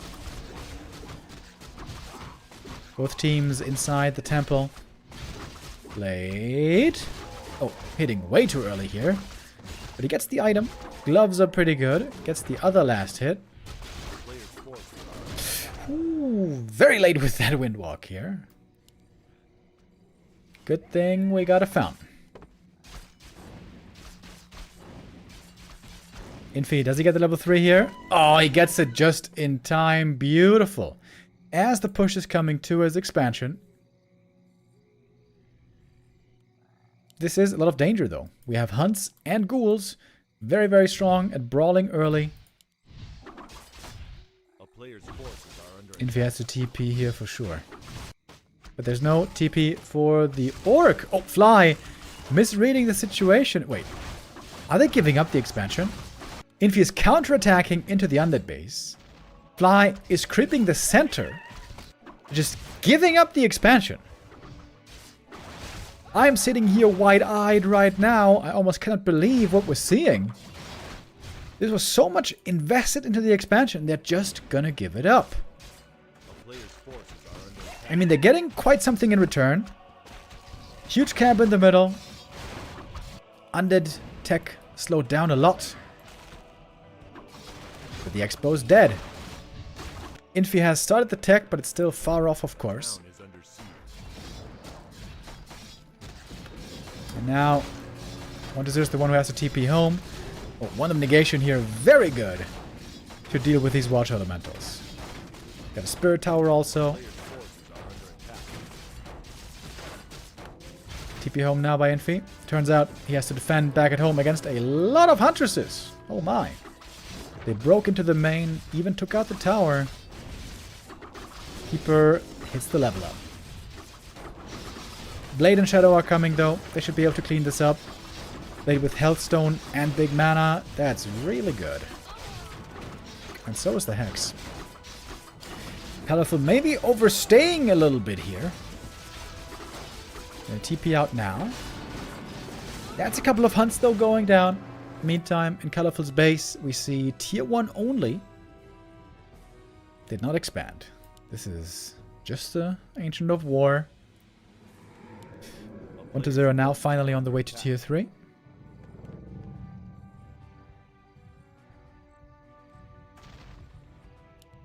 Oh, Ogolard surround. Oh, I barely got him. Stuck on the stairs.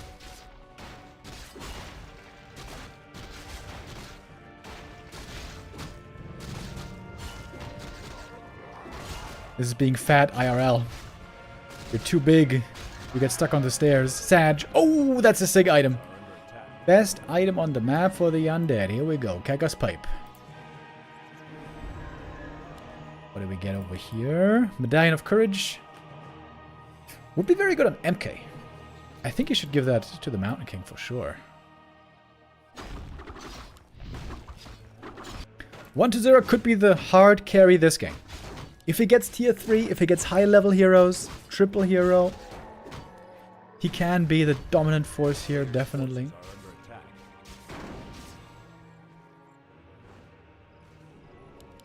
Oh, there's APs coming somewhere. Oh, in the main base. But they're not gonna finish. Just a little bit too late there. Colorful with his AP. And it's again a big commitment by Fly and Infi. It seems like every time they're going for this deadly tier 2 push. Attempting to find a deadly tier 2 push. And snares though on the hunts, that should be easy kills. We have some piercing damage here. Where is the Death Knight, by the way? There's no DK here, which means no coil for the Lich. Trying to save him with a Wand of the Wind. Not gonna work. Death Knight, you are way too late to the party, baby. I guess he was trying to pick up the Orb of Corruption. He has that now, but he has no more friend in the Lich around. keep a very high level. Level 4.5 is great. Trying to survive with the Invo Potion here, but there's so much disable. Hex, Ensnare, Stormbolt. No way he gets out. Archmage though. Oh, nice surround. It's a fantastic surround by 120.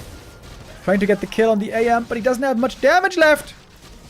These are the new weak ghouls. Stormbolt to stun the Death Knight. There's a heal potion for the AM. He survives. Very nicely done. And I think that's game again. So much disabled it. DK dead. So many raiders here. Is this double bestiary? Oh, I couldn't even look.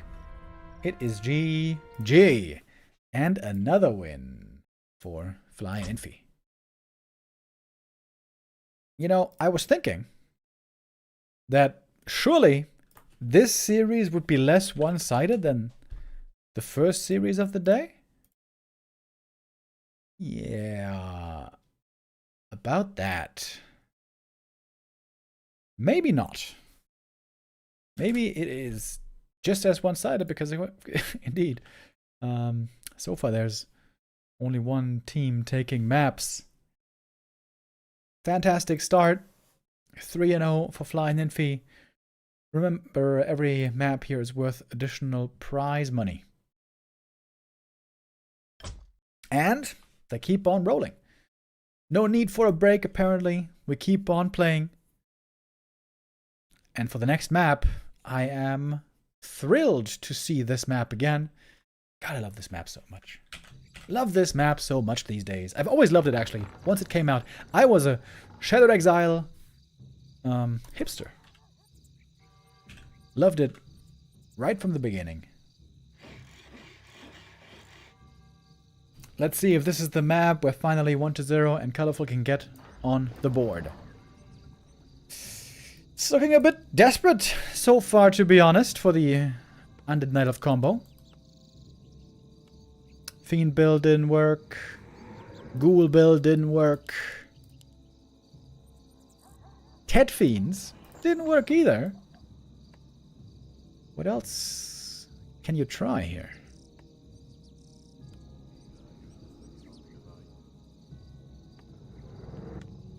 Chat keeps mentioning that this is the best 2v2 combo, Human Orc, against the worst 2v2 combo, Night Elf Undead.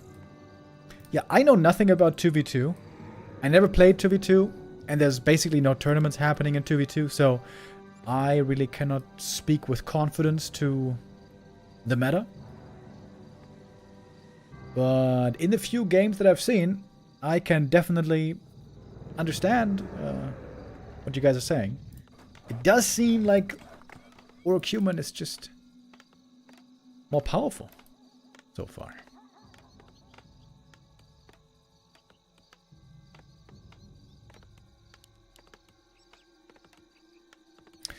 Return to Demon Hunter. No Keeper anymore. Archmage Blade, Blood Mage Shadow always seem to be the heroes for Infi and Fly.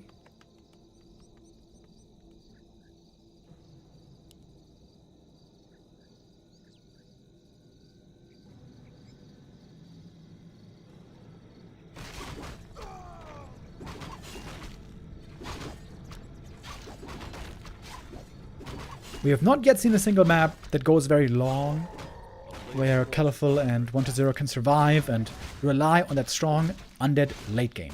Have we even seen any destroyers? I think all these games ended before we even saw destroyers, didn't they? Which is crazy. Very short games so far.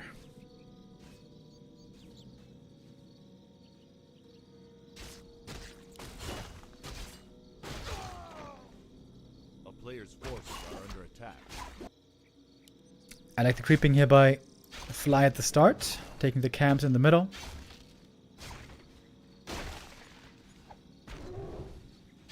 Double gloves for the blade is okay.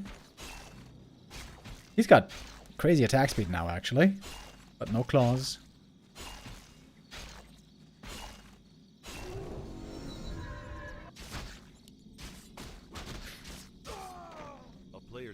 forces are under attack.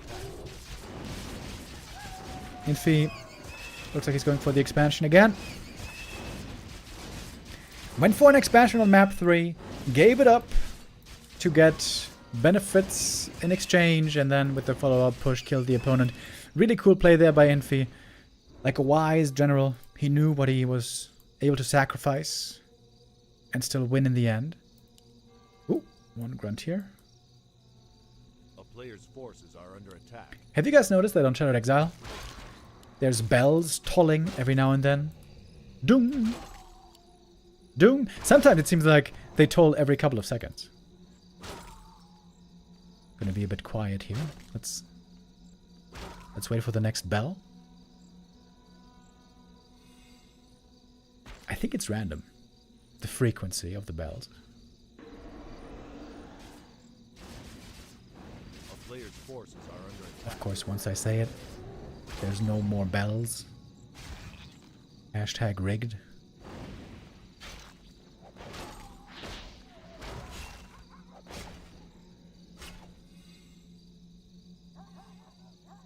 I hear some dogs barking.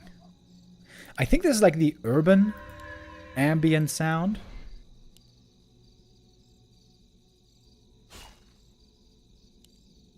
We hear some crickets chirping. Man, I love this map. Okay, attack into 1-0's base. Ooh, gonna lose the Acolyte. But at least the attack is gonna be done in a moment.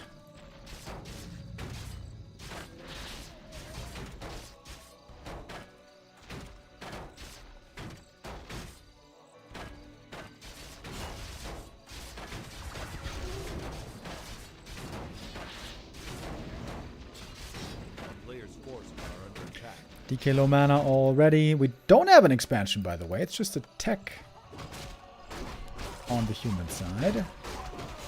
Oh, big kill up here, though. With the Naga showing up as well. Maybe a grunt can be taken out also. Oh, and what about the Blade Master? Very low HP, but should be able to get away. There's a bestiary, in fact, here that could be cancelled. Dude, where are the bells? There's no bells anymore. I cursed this game. TP home, trying to protect the lures. One is cancelled though. Good levels on the DK. Got to 3 pretty quick.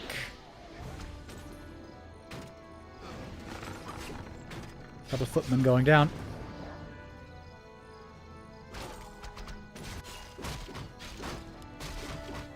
So far, Fly seems a bit underleveled. He's got the lowest experience out of all the players here. Needs to catch up a little bit. Ring of the Archmagi. Ooh, that's a great item for the blade. +5 all stats.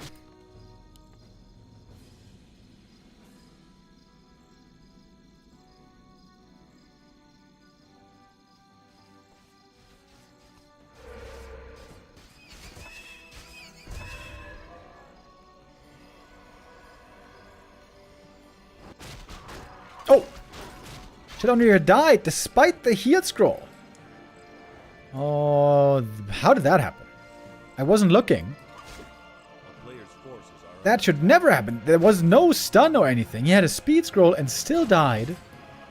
This might be finally the success that could catapult 1-0 and Colorful here towards a win. Fly has not much at all to defend with right now. Only 3 grunts in the blade. Oh, reinforced defenses is a really good upgrade to be finishing here. Shadow Hunter is out. That is going to be some archer kills, but also some grunt losses.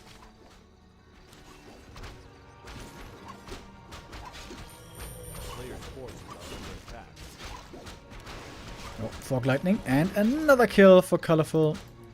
This was a very successful attack. Saving everything. Moondress is still looking decent. Infi here on tier 2, trying to use his tempo advantage to take these camps away from the undead before tier 3 for the undead is really online. Oh, Geomancer Doesn't stand long. Wait, how was the slow dispelled? The Lich was slowed, and then the slow got dispelled. Did you guys see that? Ah, one of negation. Right. Right. I still sometimes forget about that item.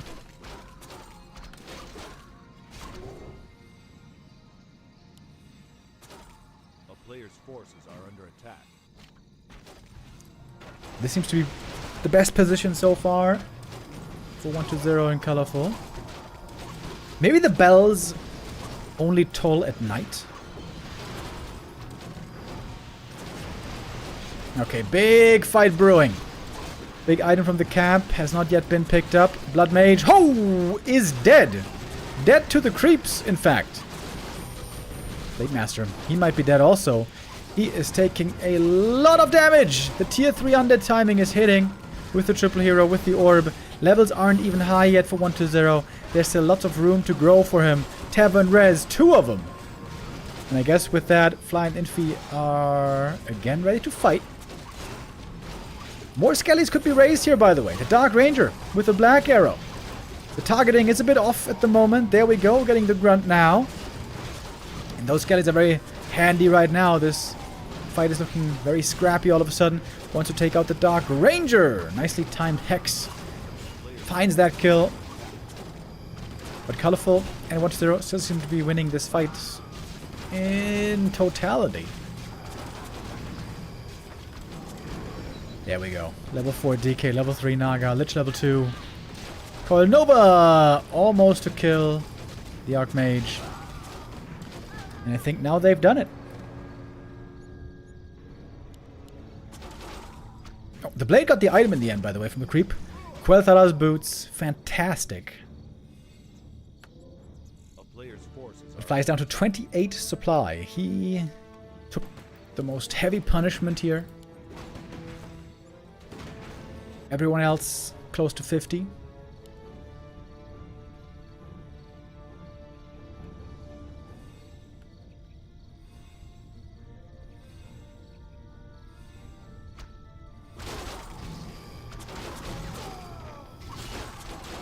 Oh, High Priest tired. I love this one. This one has really good heal. Really good for the Demon Hunter. And also, he's got Inner Fire. Also amazing for the Demon. And we finally have a Destroyer. Might be the first one of the series. Mirror Images not doing anything. Instant Dispel. 2 Destroyers now in the air.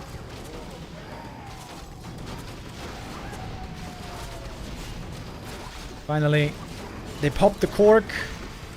They're finding the recipe to win.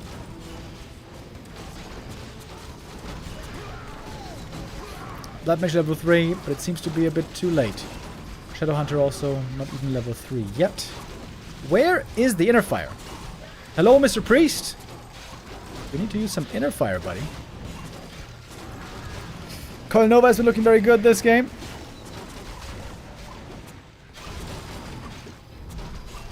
And here we go. Not a clean sweep. Not by any means. 1-0 and Colorful take map number 4.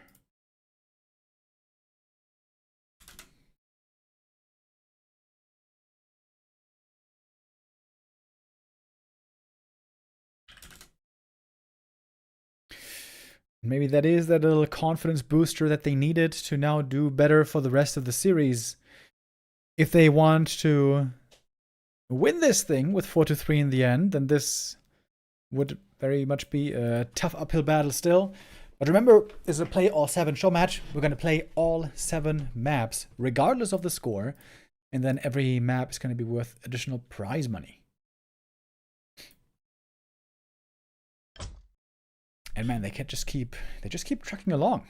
We got the next map coming up right away with Tidewater Glades.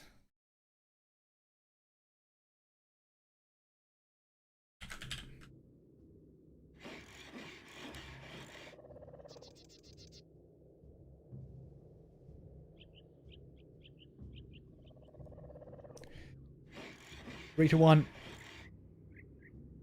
Still in favor of Fly and Infi.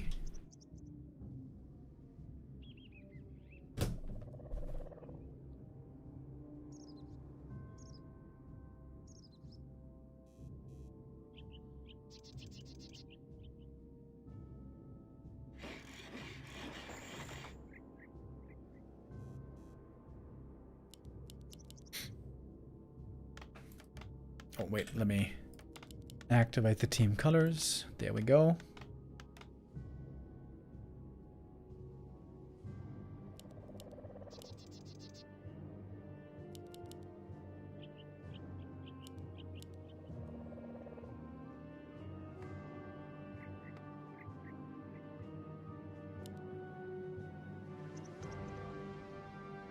Oh, wait a minute.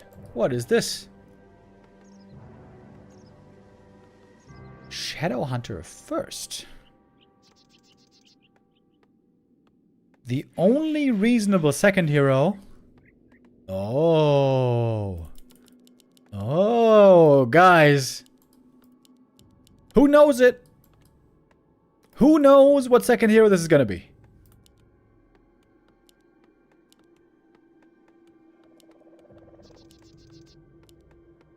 Come on, class.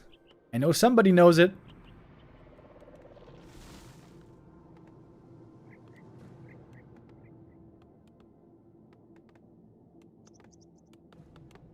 X-Access TC? No, not TC.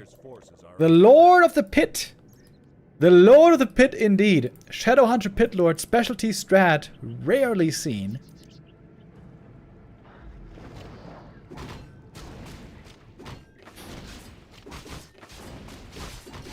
Yeah, Pit Lord, despite seemingly being really good on paper, huge damage mitigation possible with Hall of Terror, and, you know, Cleave having lots of damage potential as well. Pit Lord never really seems good. In my patch suggestion video, I said that I would like to see a slight range increase on the Pit Lord to give him a little bit more range as a melee hero, like 50 more range. I think that would help him a lot. But Blizzard completely ignored all of my suggestions this time, so yeah, I guess not this time. This item is sick for the Pit Lord, by the way. Ring of Regen. He's always going to be in the front line, always going to be taking some damage.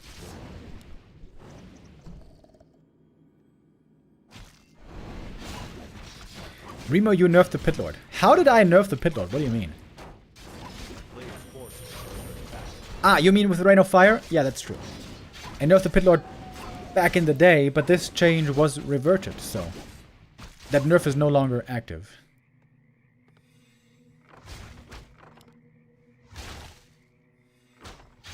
And that nerf helped establish Undead 2-base play. So I'm very proud of that, actually. Encourage Undeads more to play... Oh! He's surrounded! Haha! He's completely surrounded by the creeps! Oh my god, no way! The wolves outplaying Fly right here. He's gonna lose one grunt. Ooh, and the shadow has to run away. AM also had to TP.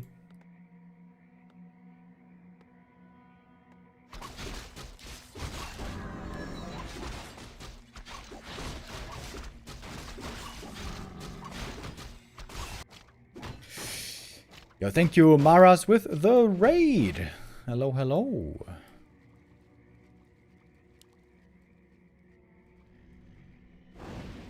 Very aggressive early game this time by Colorful120 with a level 1 DK of all things. They stole the item. Got the Claws plus 8, by the way, for the Demon Hunter, really nice. And now the Lion Horn. This is looking like a good start again. Good start again for 120 and Colorful. Seems like the Ghoul build here is working out a lot better. It can be a lot more active in the early. And it's 2 big items going to the Knight of Undead combo. Flute of Accuracy should be very good for the Undead late game. Oh, and the level up timing is grand. Demon on 3 already. And here is the Pit Lord. As galore. I think that's Neo's favorite pit lord, right? Asgalore?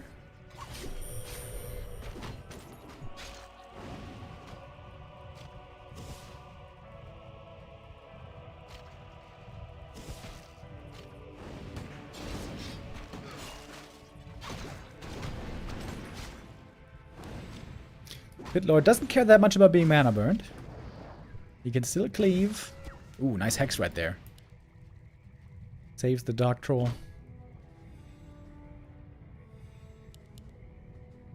A player's forces are under attack.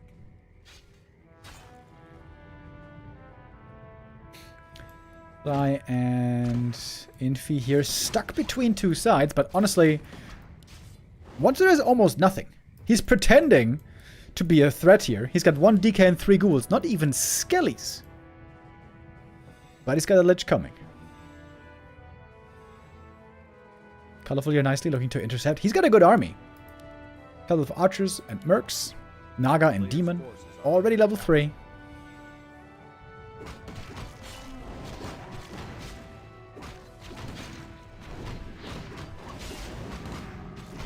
Ooh, Shadow Hunter. Very low HP. Has to TP away. They got the item though. Archmage. He's got the big mana, but he's got no TP anymore. That's a kill and a level up. And it seems to me like 1-0 and Colorful again are in the driver's seat.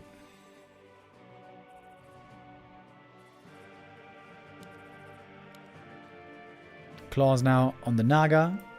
I feel like those would be better on the Lich, but fair enough. A player's forces are under attack.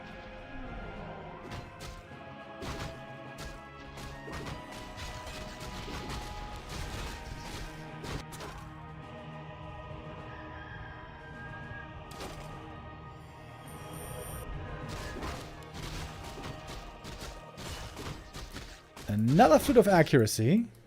So I guess that's a bit redundant. Solo creeping though, always good for the undead. Levels, scale, grand. And Colorful right now, he's got the levels necessary. Demon 3, Naga 1, that is oftentimes enough already. He's just trying to slow down the opponent creeping here as much as possible. It's a bit dangerous against raiders though. Where are the ensnares, by the way? Shouldn't they try to, like, get some kills here? Ensnare, Hex, and so on. Okay, 1-0 shows up. Getting a kill with the Nova right away. We get the Dark Ranger as well. And the DK is arriving, handing over the orb to the Lich. Cleave could do quite a lot here against all these small units. Dryads, Archers, Ghouls.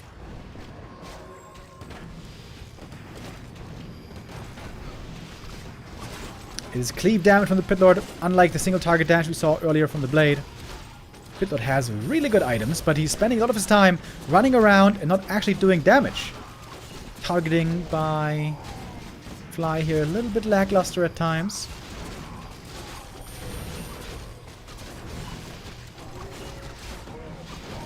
And it's one kill after the next for 1-0. That's more and more skellies being raised as well. Pit Lord now very hurt. 1 Nova and a couple right clicks would be enough to kill him. Nova onto the rifle. Pit Lord is somehow not dead. Healing up now with the priest, with the heal salve. Oh, salve is cancelled. Pit Lord experiment so far not extremely convincing. Oh, and look at the skellies. Damn, the skellies are looking very, very good here. Statue heal also phenomenal.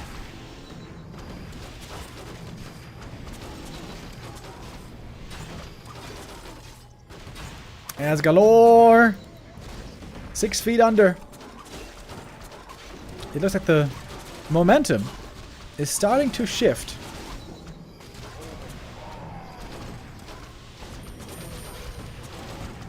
In the series, I mean. On this map, I think it's already over.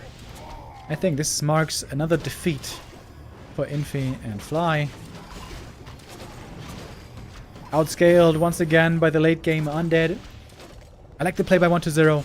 He's no longer greedily trying to go for a fiend army, you know, Tet Fiends or Fast Fiend tech. He's trying to have a decently strong early game with ghouls to be active there and make sure he cannot just be overrun on the way to tier 3.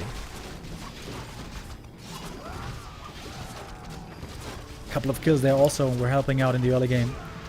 Now on the last 2 maps.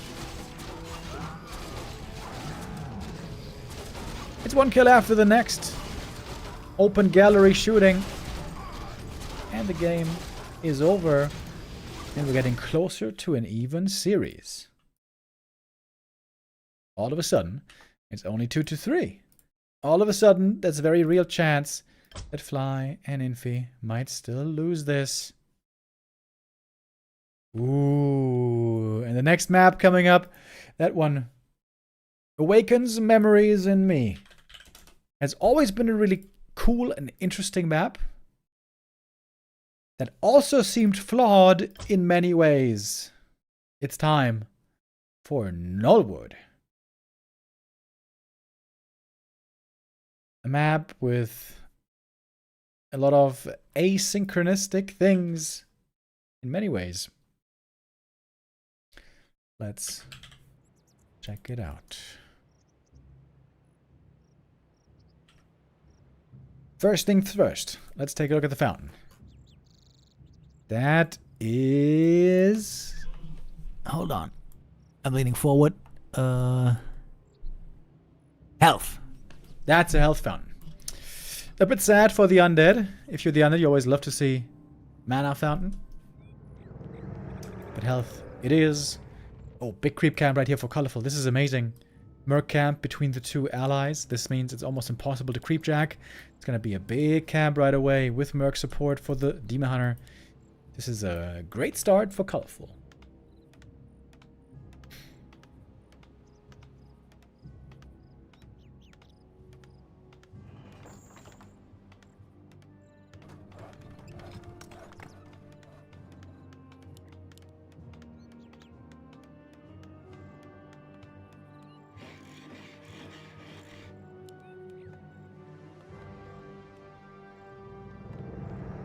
Oh, it's a Ted Fiend build again.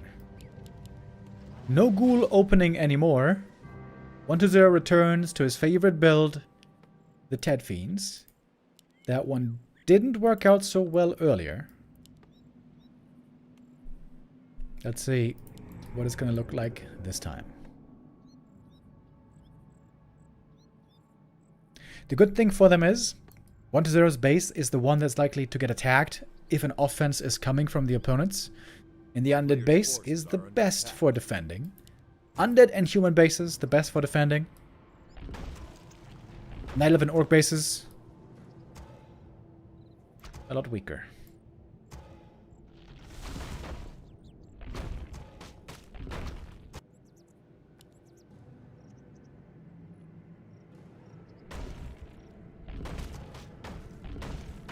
Oh, Archer kind of struggling with the creeps here a little bit. It's taking quite some wisp repair.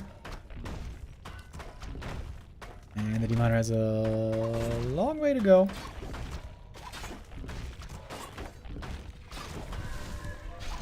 Ring of Protection, good start. DK shows up for the harass. Earlier the coil last hits looked dreadful. This time though, oh! Finds a surround here on the Archmage just with the skellies! Having to TP here would be a bit embarrassing just against skeletons. We got a Wisp ready for the detonate. Auto Elementals, kind of low HP. Coil flies. Yeah, he has to TP if he wants to survive this. Wait a minute. AM, oh, he's 2 HP out of the threshold. Here's the TP now, though. AM has to get to the allied base. That gives the creep also to 1-2-0. Fantastic start for this Death Knight. At least the AM can heal over at the shop.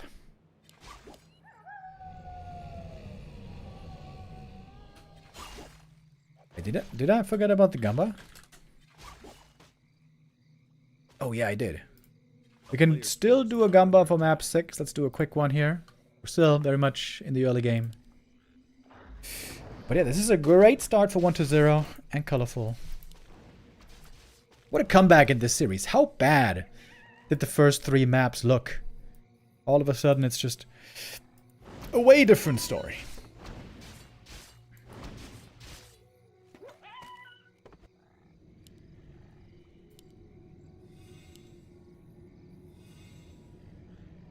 A player's forces are under attack. Orcs love the health fountains, don't they? Blade Master can creep up here easily. Oh, he's got really good items. The good old trifecta.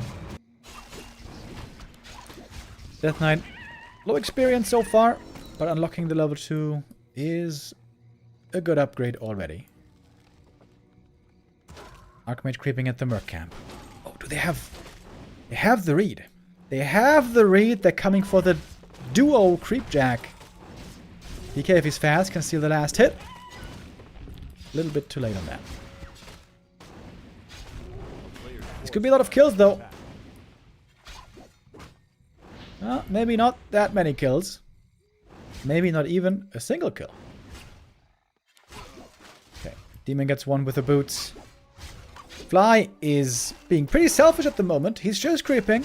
Not interested in defending against the opponent. Demon Hunter is giga fast. With the boots and the aura. Going race car mode here.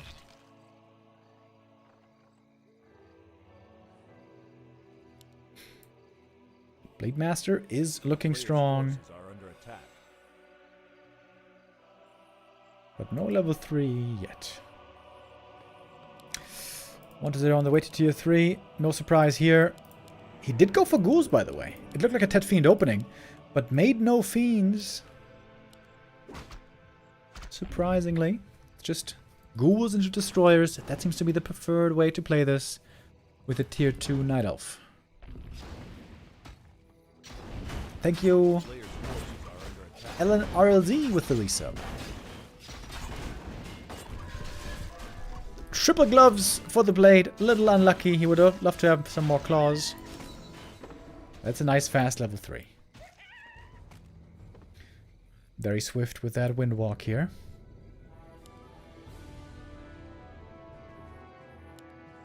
Naga seems to join late for Colorful. The tavern is all the way in the corner on this map. Very unusual.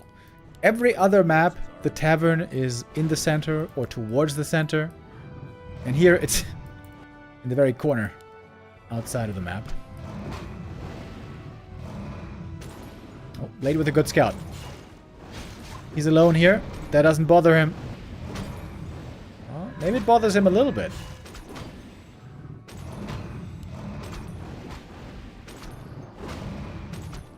Big item. Blade would love to steal. In we go with the speed scroll. Hex right away on the Bursey. Dispel! Crucial dispel here to use by the Shadow Priest. He's going to pay with his life, but saved the more important mercenary. 1-0 looking for surrounds. Lich isn't here yet. Wait, where's the Lich? It is AFK at home! He's trying to get the orb. That's why. WHD Kingsides with the resub. Thank you. In the end, Infi and Fly get the item. Level 3 Archmage. Where's the item? Rune Bracers. Could be decent against the Coil Nova. On a Blade Master, perhaps.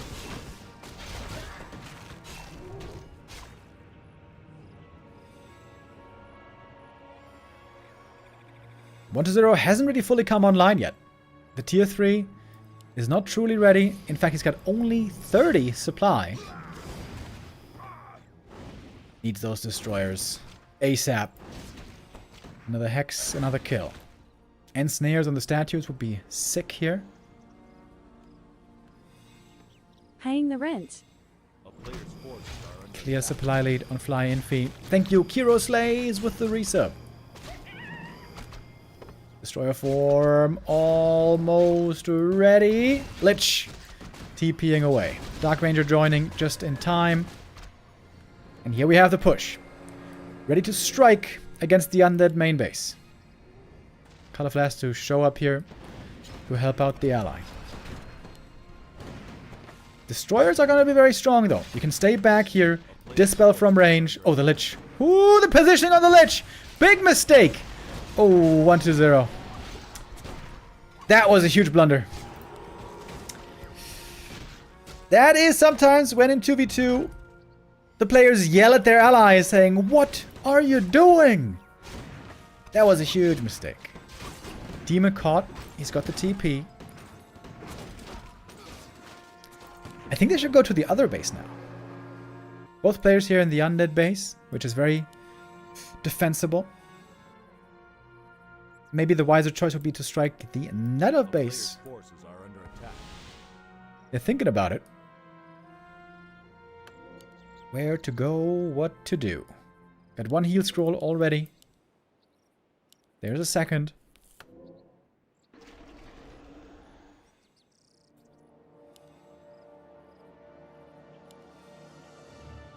Archmage. Also a little too fast for his own good. Oh, where did that end snare come from? On the ghoul, did you see that? And the next end snare on the destroyer. That's a huge end snare. Crucial target to pick off with the piercing from the rifles. It works out well. But there's way more destroyers that can still be morphed. And every kill could be another skelly being raised. Wonder if they're even making some A-bombs. He's not making destroyers, surprisingly. End snare. Gonna take out another statue here. Watch the metal's getting quickly dispelled by the Dryad, so it seems like destroyers aren't even that necessary. They also do really good damage against grunts, however. Alright, here it is. The tier 2 push in full swing. Is it enough to break 1-0 in his main base? Archmage, bad position for him. No TP anymore. AM! Trying to be safe, but cannot. The banish just amplifies the damage from the Nova. And now, no Brilliance Aura anymore. No Watch Elementals anymore. The Naga almost going down. Blade tries to get the kill. Can't find it. Backs off. Healing up more. Naga does fall in the end. I think she was gunned down by the gunman. Siphon Mana still working out well. Disease Cloud here would be so sick. But it's just a normal A-bomb without the stank. The Dark Ranger is again showing her power. Lots of skellies were raised here throughout this fight. Oh, mana potion. Coil! And a kill on the demon. One more right click, enough there to take out the blade. Rifle's good at gunning down the Dryads, but not so good at taking out the Demon Hunter with an amazing 15 points of armor. Almost. With a bit of frost armor.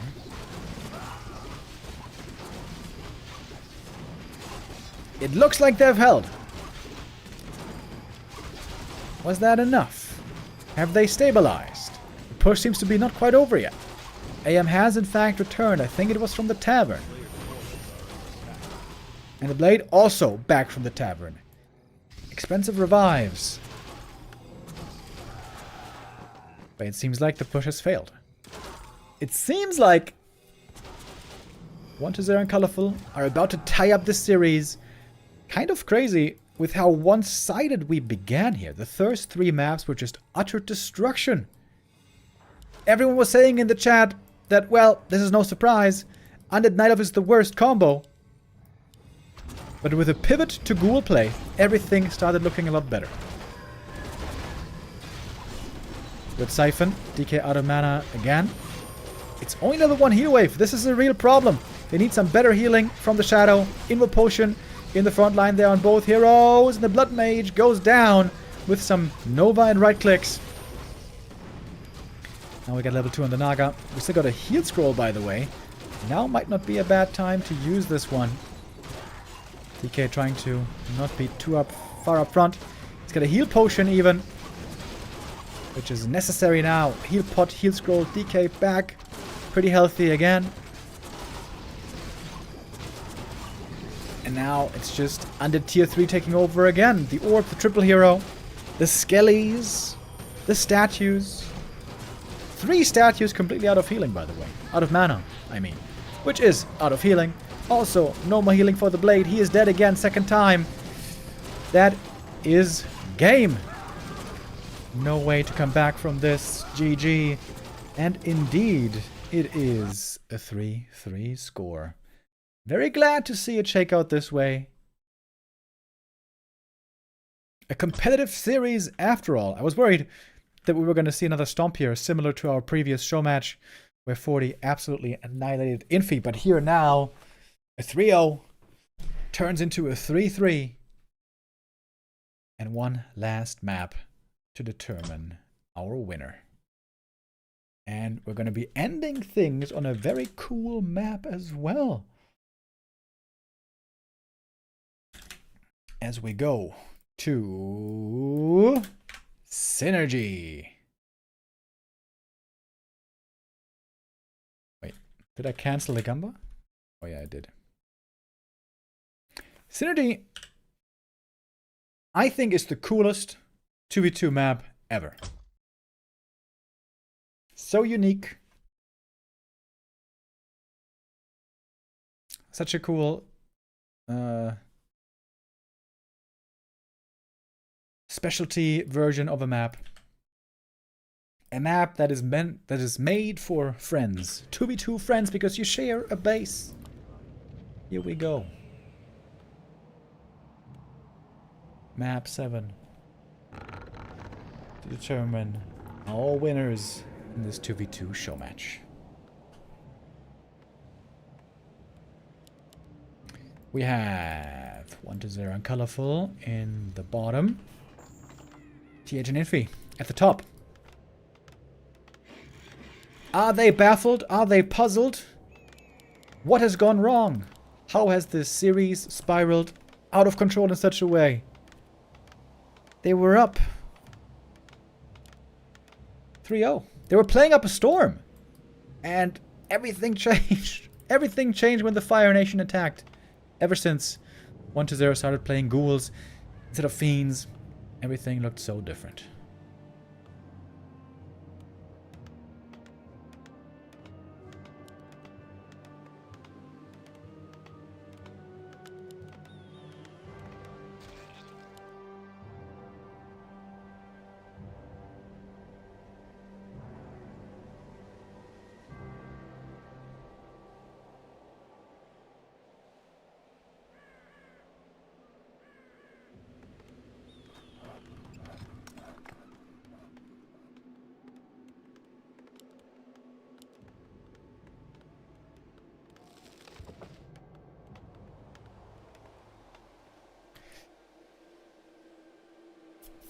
The most predictable heroes here once again. Demon Hunter, Death Knight, Blade Master, and Archmage. Is this a new map? I think I have never seen that one before. It's a 2v2 specialty map. Can only be played in 2v2, not in 1v1. Basically the only map that can only be played in 2v2. It has health fountains over here.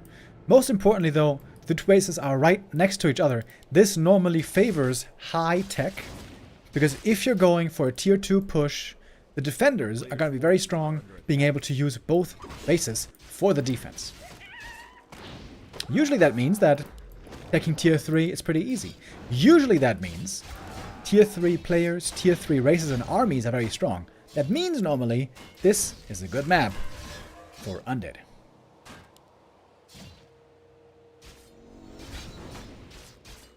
Big level up here to get for the Archmage. I was a bit worried he might not be able to find it, but seemingly he got a last hit somewhere. Demon, quick on level 2. It's a level 1 DK Harass. Doesn't seem to be achieving too much though just yet.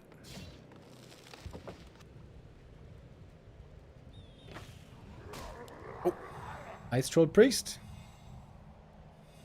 Getting threatened by these creeps a little bit.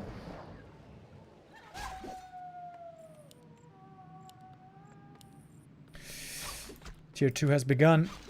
It is Infi who has the slowest tech.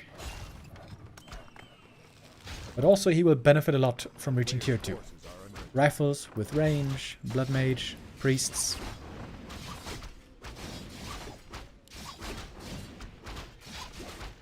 Blade Master has fantastic items, by the way.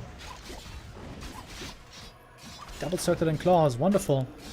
Looking for a TP on the Death Knight, maybe, but the Blade at the same time has to be careful.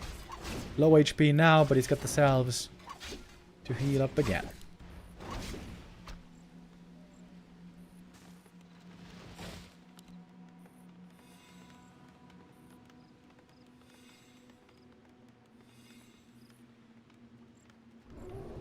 A player's forces are under attack.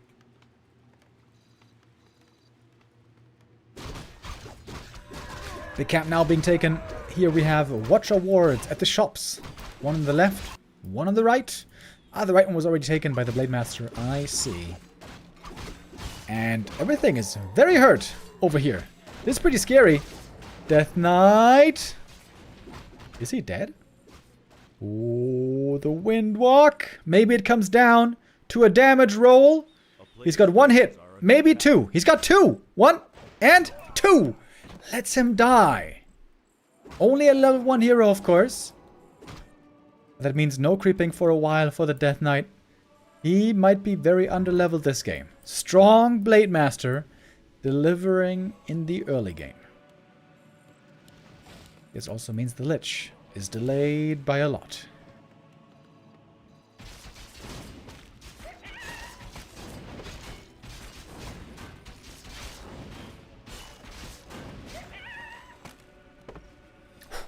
Look at the Blade Master.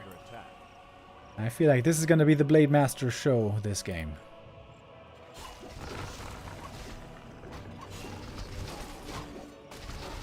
Death Knight level 2 is going to be very late here.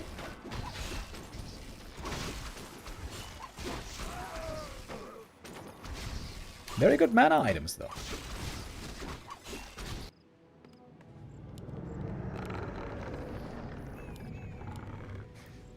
Bases here once again, overlapping, finding synergy, if you will. A town is under siege.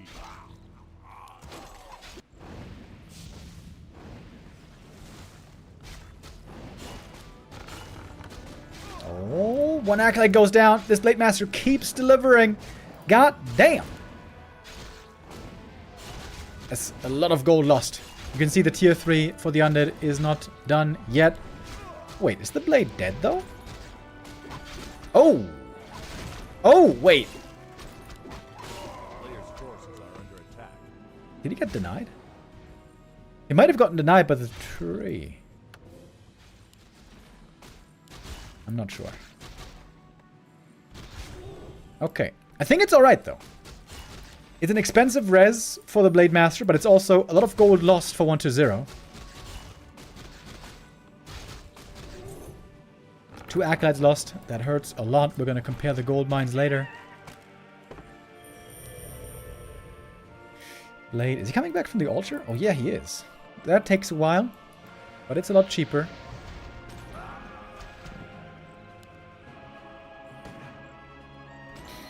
Game looking pretty even again, I guess. It's going to be 2 rifles going down. That's painful for Infi. Overstaying their welcome a bit with the blade falling. A player's forces are under attack. 1-0 here, heavily slowed down on the economy. Still no third hero. Of course, he wants to go for a Dark Ranger third again. So he spent 150 on remaking the Acolytes. And we're going to take a look at the gold mine here. 1,850 against 1,400. So 450 gold behind, plus the Acolytes. 600 gold lost for 1-0. That was indeed very painful.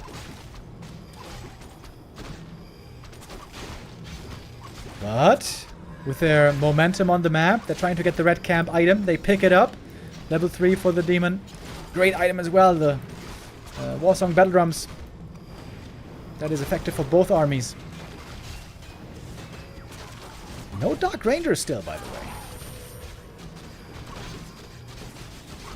1-0 was indeed quite broke, and Ghoul's going down quickly. Blade is back in the mix. His items are still fantastic. X on the demon. No dispel against it. Death Knight in trouble as well. Has to TP out. That normally means the demon has to do the same. And he will. Map 7 is looking pretty even so far. But even is good for the undead. Even means the game goes longer. The longer game means more hero levels for the undead. But he needs a third hero. He needs the third hero, Dark Ranger. Where is she? There she is. Shows up only at 9 minutes though. Pretty late into the game. Second red camp item here would be huge for 1-0 and Colorful. This has to be prevented normally. A player's forces are under attack. But the other team is far away. Other side of the map. Dude, Blade Master items are so sick. Level 3 Death Knight finally. Claws plus 12. Really good for the Lich as well.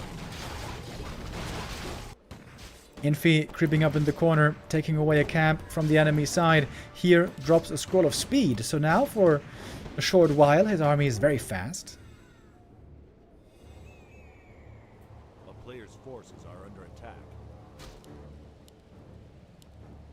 Level 3 Lich would be huge. Level 4 DK would be huge. 1-0 still has lots of room to grow. Natural being taken up north. This could be an expansion, possibly. But the enemy is at the gates. Infi's trying to distract from his expansion attempt, it seems. Forces the TP. 1-0 here. This didn't seem necessary really to TP. He could have just run back. It's a short distance. Plus, Colorful was right there. This TP seemed to be a waste. Oh, and look at Fly. This is a cool play. Expanding in the corner, where the opponent was creeping. There's a good chance this will never be scouted. This expansion, of course, is. This expo might be cancelled. Colorful thinking about a flank. Not going for it, though. Man, I would love to see Disease Cloud. There's enough gold for it. And lumber. Do we have mirror image now? No, this is just one of illusion. Banger series. Map 7. Looking the closest perhaps out of any map so far. Who is gonna win this best of 7? With 2 expos coming up, you gotta feel like it's TH and Infi now favored. Especially if they hold on to this Town Hall.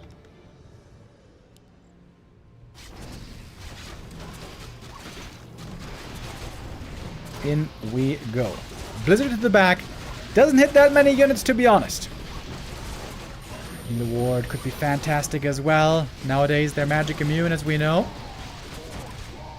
Banish, Siphon, lots of mana drain. The level 2 Siphon mana here is absolutely fantastic. Level 2 Dark Ranger. Siphons could be pretty good here. It seems like Fly and Infi are holding. Pushing back the aggressors. And now we got expansion income kicking in this expo. Wait, it's done already. It is done already. Fly started a while ago. Scroll the beast, lots of bonus damage. The Dryads cannot dispel all of this.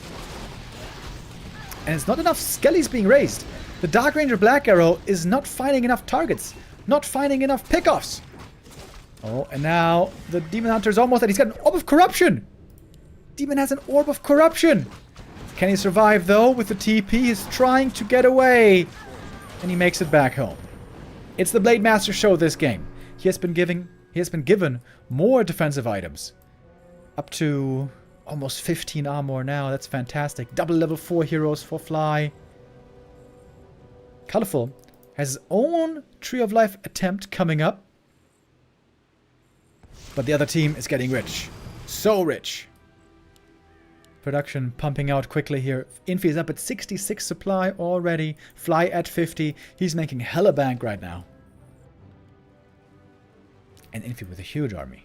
2-0 on these rifles. Really good damage output. 1-0 has the X Factor. He has the strongest late game heroes. If he gets one more level up on every hero, They might be able to still win this. That Death Knight loss in the early game, man, it really slowed them down. Under siege. And there's no way they can save this tree, is there? I think they have to save it. I think they have to save the tree here to stand a chance. But it's cancelled. Silence! Coiled over! Blade Master almost dead. Oh, but the heal ward in the back is so good. The invuln, the heal self, the heal wave. Look at that, he's back in the green. That took no time. Shrugging off all the damage from the Coil Nova. Siphon Mana coming into play more and more.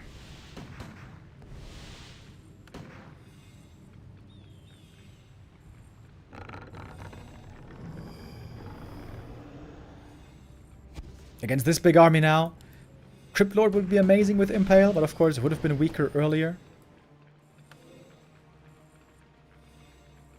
Huge supply lead. What is that?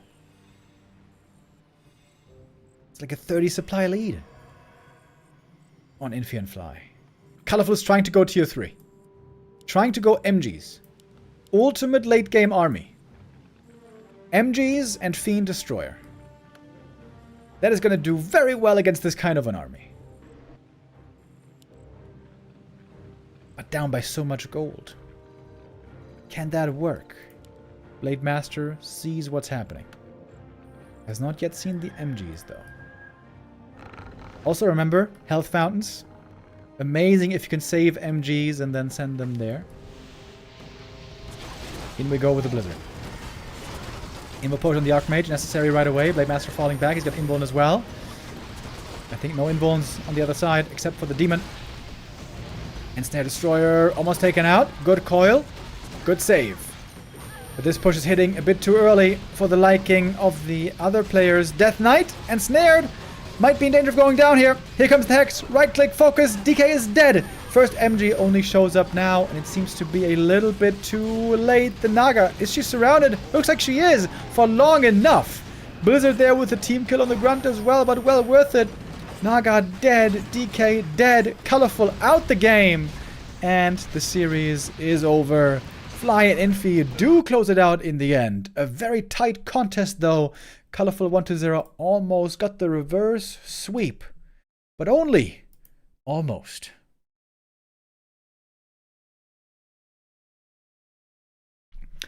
Six series though. That was really cool. Very, very fun. We go all 7 maps to find our decision.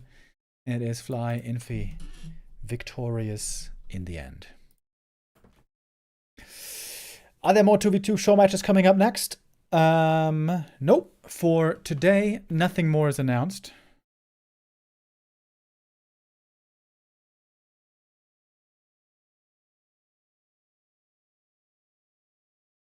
And I think that's it with the matches for today.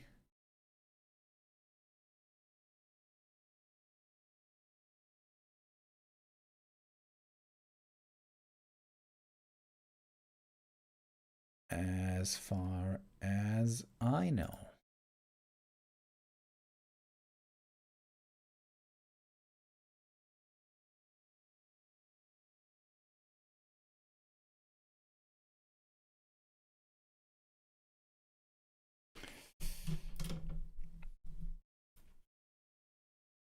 Yep. All right. 1v1 ladder hype. I have not yet begun my 1v1 ladder journey again, but I will do that pretty soon. I'm feeling the inspiration again. I'm feeling the itch again. But yeah, that's it from me today, boys. I'm gonna be back here on Monday. We don't know yet what tournament is happening on Monday, but whatever it is, we're gonna bring it to you then. So, I wish you all the best. Have a nice weekend.